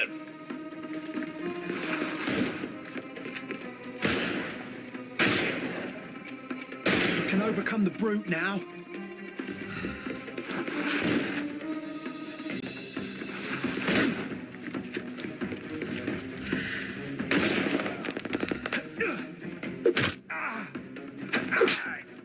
Don't bother moving. Give him the pepper snuff. And there's no reward for risking our lives. Paul's explanation will suffice.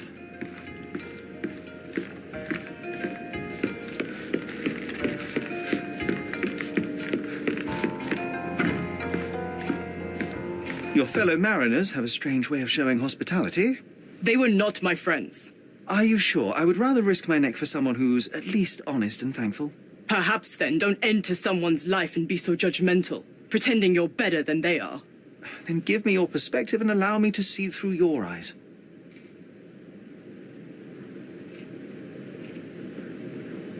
I tried to tell you before, but your partners interrupted. Have you heard the news? Theodore Gilden is dead. Do you have anything to say? Well, what a shock. To me, he was an angry old ogre. Good riddance. Was it Goliath that killed him? Did it crush him? Break his bones? Come on, tell me. I want all the details. You have an unusual way of showing grief. Imogen wouldn't appreciate that. But yes, the animal could have been involved. It's poetic in a way, isn't it? It takes a beast to kill a monster. I wish I could have been that elephant. What were you doing this morning, Miss Perks? Don't call me that. I'm a champion. I was sailing. The other club members told me that you missed the race this morning. Do champions not need to practice? Ugh, you've talked with them already. No, I wasn't racing. I visited the doctor after that attack on me. And then I had to honor the deal with the bandits you just took care of.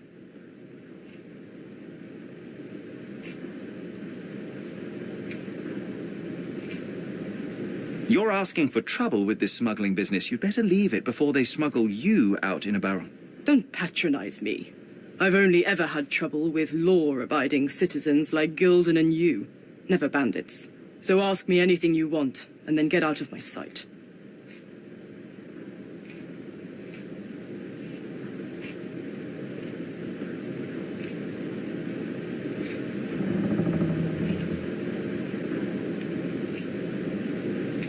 I have to leave you for a moment. Don't sail too far away.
Your fellow mariners have a strange way of showing hospitality. They were not my friends. Are you sure? I would rather risk my neck for someone who's at least honest and thankful. Perhaps then don't enter someone's life and be so judgmental, pretending you're better than they are. Then give me your perspective and allow me to see through your eyes.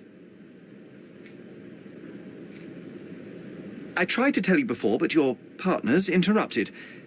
Have you heard the news? Theodore Gilden is dead. Do you have anything to say? Well, what a shock. To me, he was an angry old ogre. Good riddance. Was it Goliath that killed him? Did it crush him? Break his bones? Come on, tell me. I want all the details. You have an unusual way of showing grief. Imogen wouldn't appreciate that. But yes, the animal could have been involved. It's poetic in a way, isn't it? It takes a beast to kill a monster. I wish I could have been that elephant. What were you doing this morning, Miss Perks? Don't call me that. I'm a champion. I was sailing. The other club members told me that you missed the race this morning. Do champions not need to practice? Ugh, you've talked with them already. No, I wasn't racing. I visited the doctor after that attack on me. And then I had to honor the deal with the bandits you just took care of. This business of yours, you should be more careful. Ruining your life at such a young age is ridiculous. I am careful. Except for you, no one has noticed where I store the smuggled goods. If the police arrive, there's no link to me. It's common storage, not exclusively mine.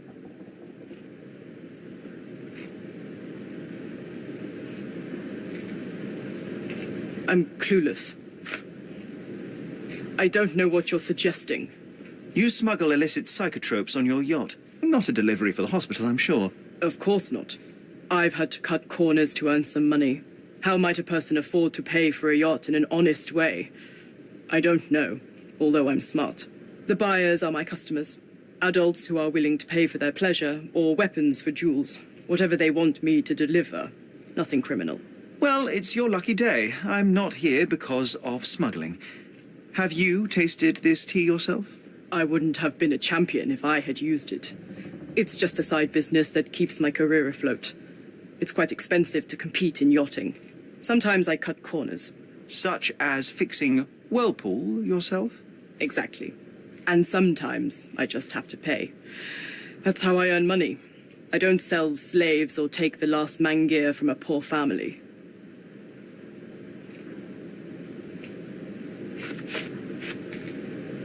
Look what I found. A box full of darts. Hey, that's mine. I confiscated it.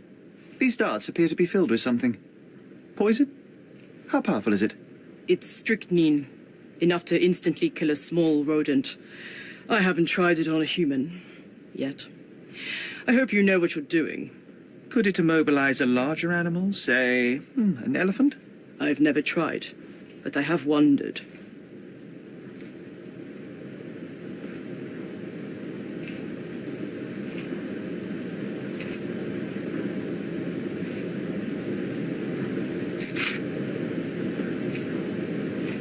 It seems as though Theodore Gilden hung a sword of Damocles over your life and career.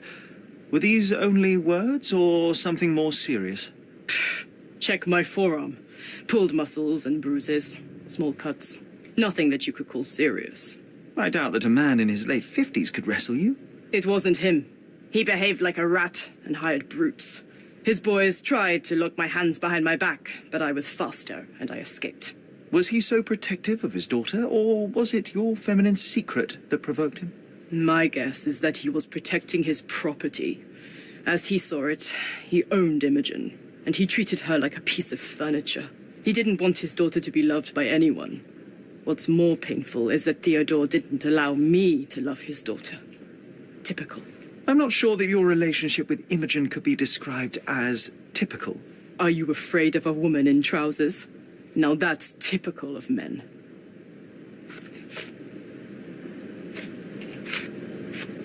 I'm clueless. I'm clueless.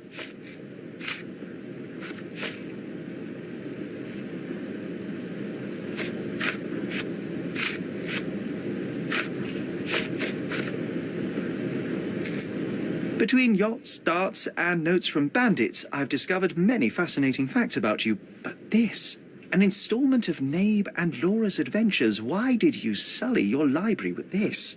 It's a gift from Imogen. I didn't buy it. I might have turned a couple of pages, but nothing more. I swear. I will give you the benefit of the doubt, but your literary taste has put you on my blacklist.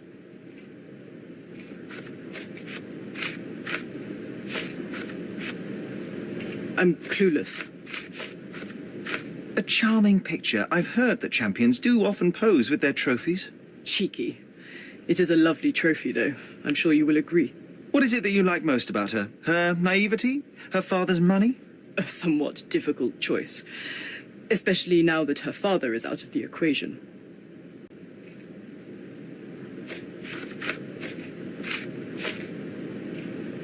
I don't know what you're suggesting. Imogen doesn't strike me as an industrious young lady, so I find it strange that she was busy packing up all her belongings when Mr. Gilden died. That's some favourable wind in your sails, isn't it? Is it so suspicious that a couple might embark on a trip? I wanted to thank her, so we planned to go travelling. A Theodore-free place, without elephants. The timing of it is suspicious, however. Your lady friend becomes an orphan and heir, and there's a planned trip directly afterwards. An improvised romantic dinner will never please a spoilt girl. A planned voyage might. It's not spur of the moment.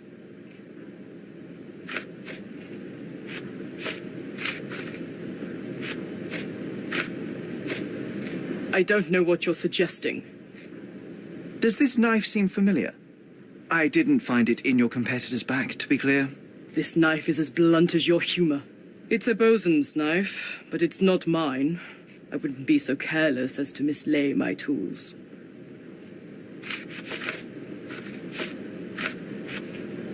What can you tell me about the elephant? He's smarter than some people here, including his owner. Although I feel he could be dangerous, no matter how much he's fed. Why is that? Have you ever seen Goliath attack anyone? Well, not exactly. But I saw it, abusing some poor tree during one of its walks with Theodore. The expression on that old ninny's face was priceless. But it wasn't funny to look at. Believe me, it was frightening. A. Swift. Are you familiar with this name? The gentleman had business with Mr. Gilden. Likely just another strange and wrinkled fellow like old Gilden was. Perhaps this Swift person has a rhino, and they wanted to see which pet was stronger. In other words, I don't know who he is, but I bet he's crazy like Theodore. I doubt that court owner has ever boasted a battle arena for that size of mammal. You have an interesting imagination.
Stop loitering and get inside.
Quite daunting to see how deep the dig is.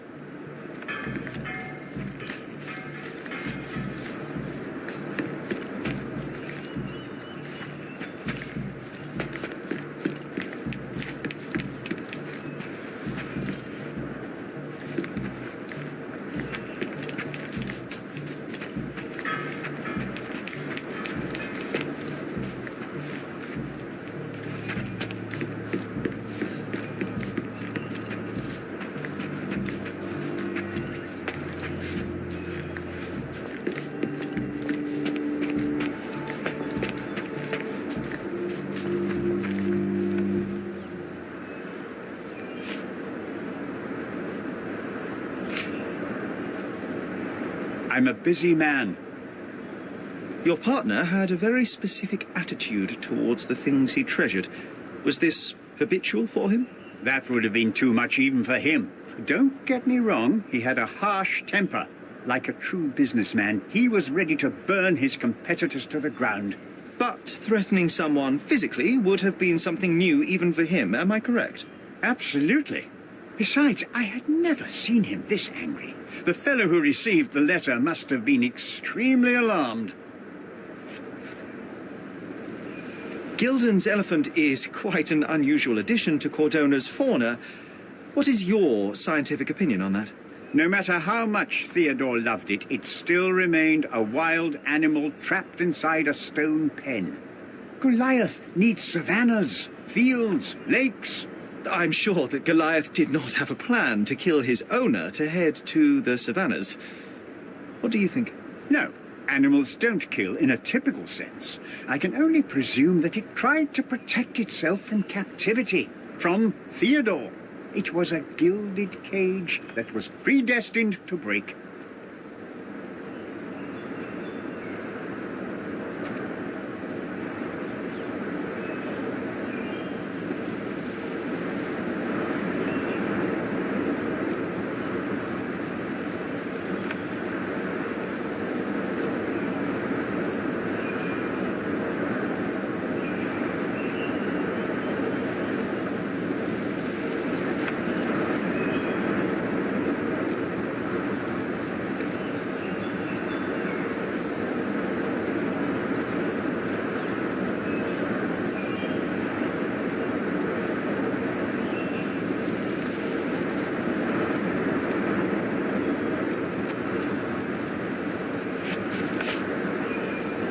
Remember one of the rules? It seems that you didn't return a tool. Is this knife yours? Do I look like a fellow who carries a knife? I don't need it. There are plenty of uses for it on the site, and outside of it. I have other people to cut ropes for me, Mr. Holmes.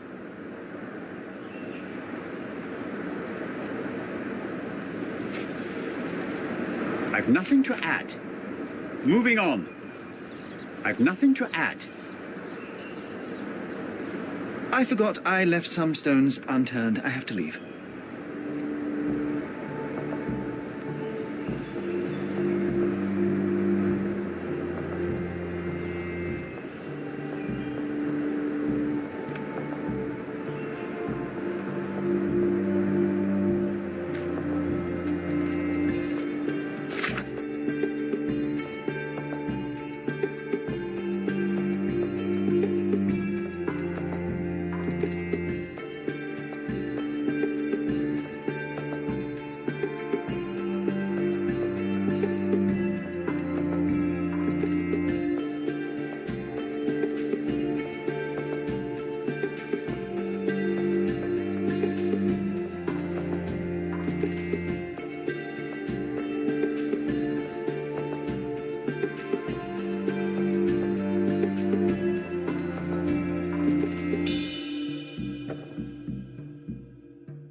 this fabric will work.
I've nothing to add.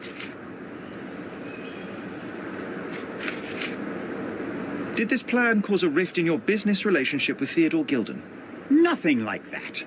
Admittedly, we didn't share a common vision of what is more important, the past or the future. In my opinion, we can't build a future without knowing the past.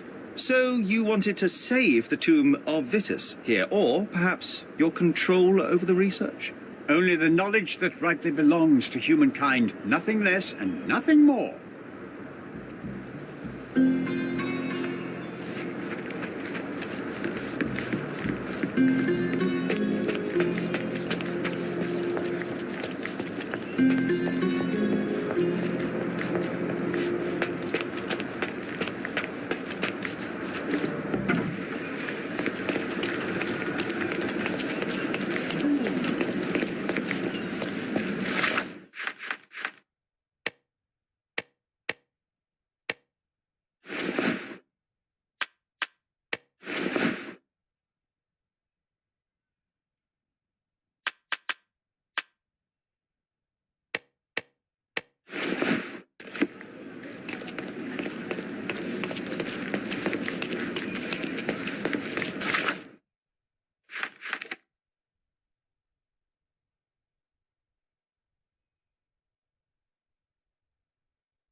You'll never find such magnificent paintings anywhere else. Just take a look.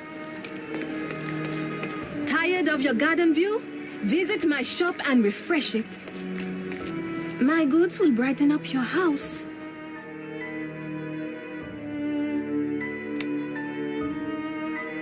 You always know where to find me.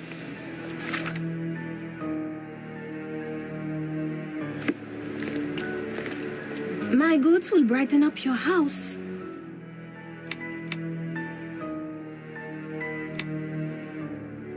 You always know where to find me.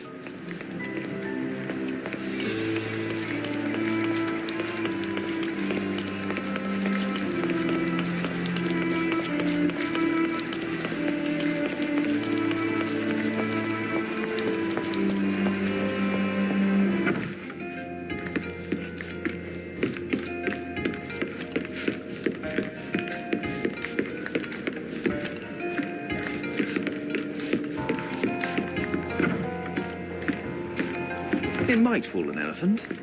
Mrs. Neely seemed to know her sewing inside out. I bet she missed us. I hope Miss Neely won't misunderstand me.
Good day, madam. I've come to you with a special requirement. The tailors on the street can't help me, I'm afraid.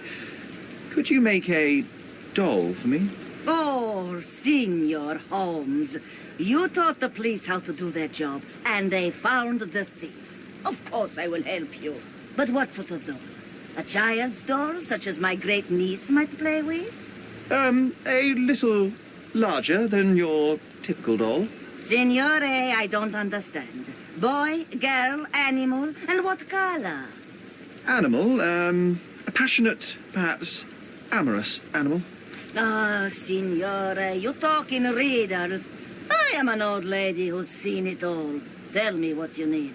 I need a life-size elephant. I think Mrs. Nini outdid herself with this one. Is that a tail?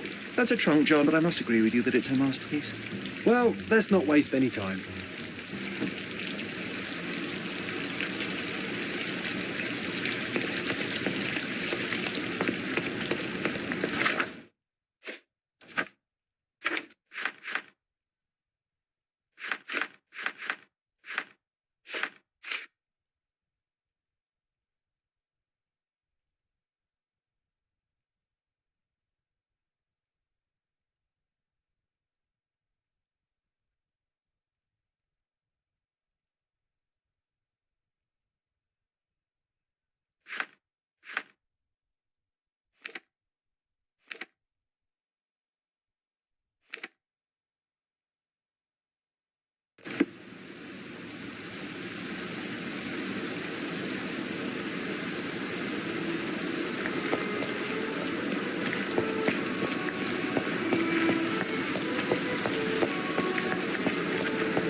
The game is on.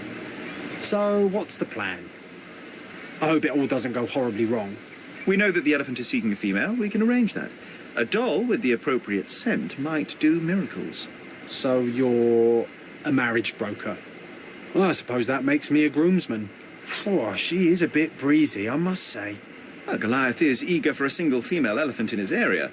It should be just enough for his taste. You'll need to trust me. Are we ready? I can't stand the tension. We're ready. Let's call the elephant.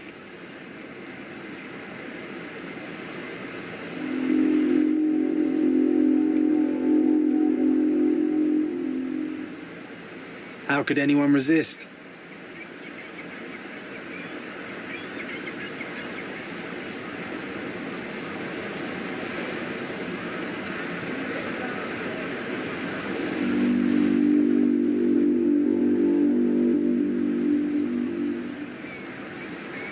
I knew a lady once who said just that.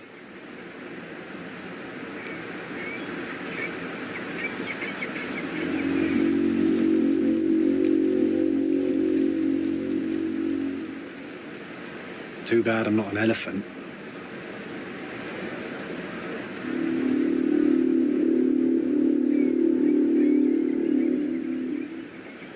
Take your time, Sherry.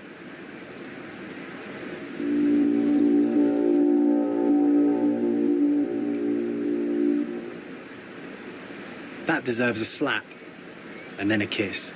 And here's our lovesick friend.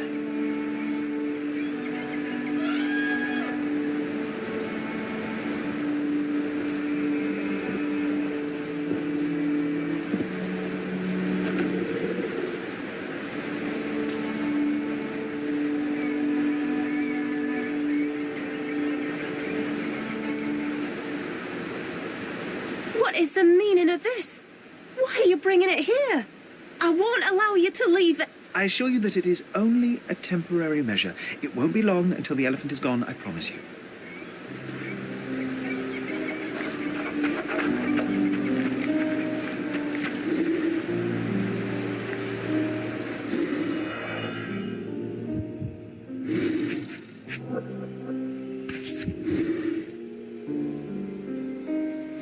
There's something in the needle. A feathered fletching. This might be promising. It injured itself while running through the forest. Peaceful and compliant, almost a gentleman. The left tusk is larger and more worn. You're a left-tusked elephant.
Stop loitering.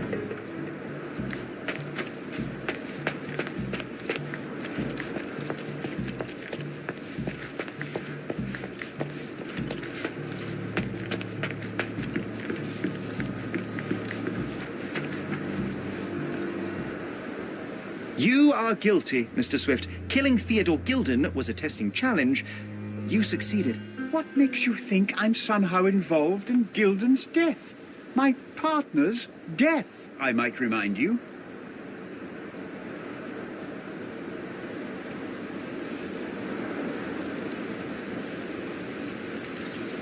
You were there when Theodore Gilden died. Nonsense. I visited him many times, but I wasn't there when the elephant killed him. Then I must have made a mistake, because the murderer met Goliath's rage personally. The perpetrator was hit by the gate and thrown into the shed. Your bruise matches the contour of the broken hole. One further detail is that the murderer had a bosun's knife, fairly useful in a place where one might cut ropes and fabric, such as, I don't know, the dig site? That's your interpretation of the facts, Mr. Holmes. You've simply aligned them to suit your hypothesis. It's not a hypothesis once proven, it's theory, Mr. Swift. Your dart uses strychnine to kill rodents at the site, is that correct? Well, yes, that is its purpose. The same dart with strychnine was found on Goliath. The very same substance is a powerful stimulant. It causes convulsions, a flow of energy. You shot Goliath. The elephant became extremely energetic, agitated, and so terrified that it killed its owner. For a man of your age, it was easier to hit a larger grey target than a small man. You said it yourself. Goliath killed Theodore, and your strychnine speculations are absurd. Only athletes use it as a stimulant, not elephants. True, but one dart of strychnine would not be enough to kill the elephant, and you knew it. Let me tell you a story. A man spends almost 5 years of his life locating an artifact. He puts every ounce of energy and money into his research. The same man even goes so far as to sign a contract with a ruthless man, a businessman. It was a risk, but the reward would be worth it. Years go by and there's still no result, so the businessman decides to end the man's research. He spits on the research, he promises to bury the site under an eccentric project. All of this is just his whim. Theodore Gilden could do anything he wanted with this place, and you were anxious about the fate of your research. You wished to protect it. You tried to tame Gilden's eccentricity, but you killed him instead. Theodore wasn't trying to sabotage my career. We had a disagreement, but it wasn't as dire as you describe it. He wasn't a pleasure to talk to, but killing him? Nonsense. Theodore Gilden was a capricious man, extremely impulsive. But the cold-blooded nature of your plan makes you even more dangerous. You feel nothing. You show no remorse. It was simply a calculated move. And that is why you are under arrest. Nothing. You have nothing on me. I think I'll let the police decide if my findings are substantial enough for prosecution. This is all a dreadful mistake. This can't be happening. The elephant killed Theodore. Goliath is innocent and he should be free. He is not the real murderer here. That is the apex of your career, Mr. Swift. Farewell. I told you Mr. Swift was not a real archaeologist. He was a murderer. I knew there was something wrong with him. Fortunately for us, being a murderer was not his profession. And about the elephant. While you were busy, I've dealt with it. No thanks to you. I asked you to solve this wretched problem, but you didn't. I couldn't be in two places at once, Miss Gilden. I was catching your father's murderer. But how have you dealt with it? A man agreed to take the elephant away. He came to me asking for permission to relocate it to his property, and I accepted.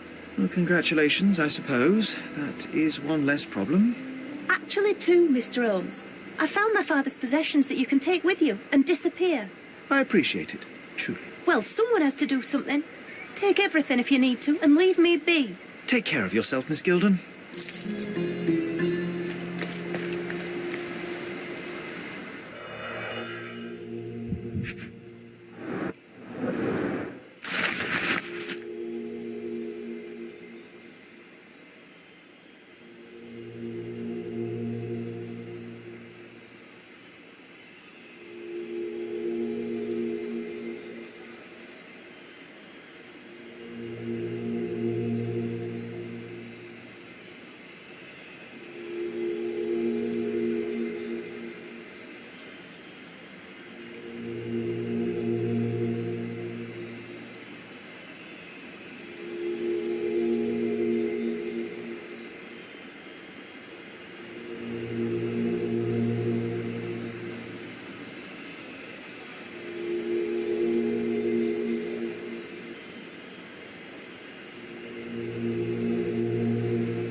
My mother always wore this around her neck until one day it disappeared. I was wondering where it went. She said it was a birthday present from a good friend.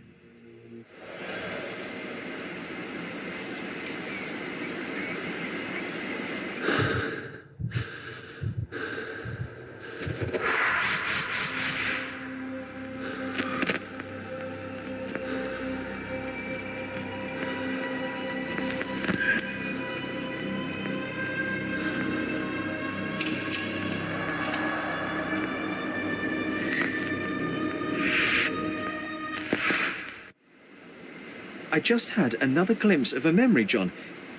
It's fuzzy, but I'm sure it happens somewhere in the manor.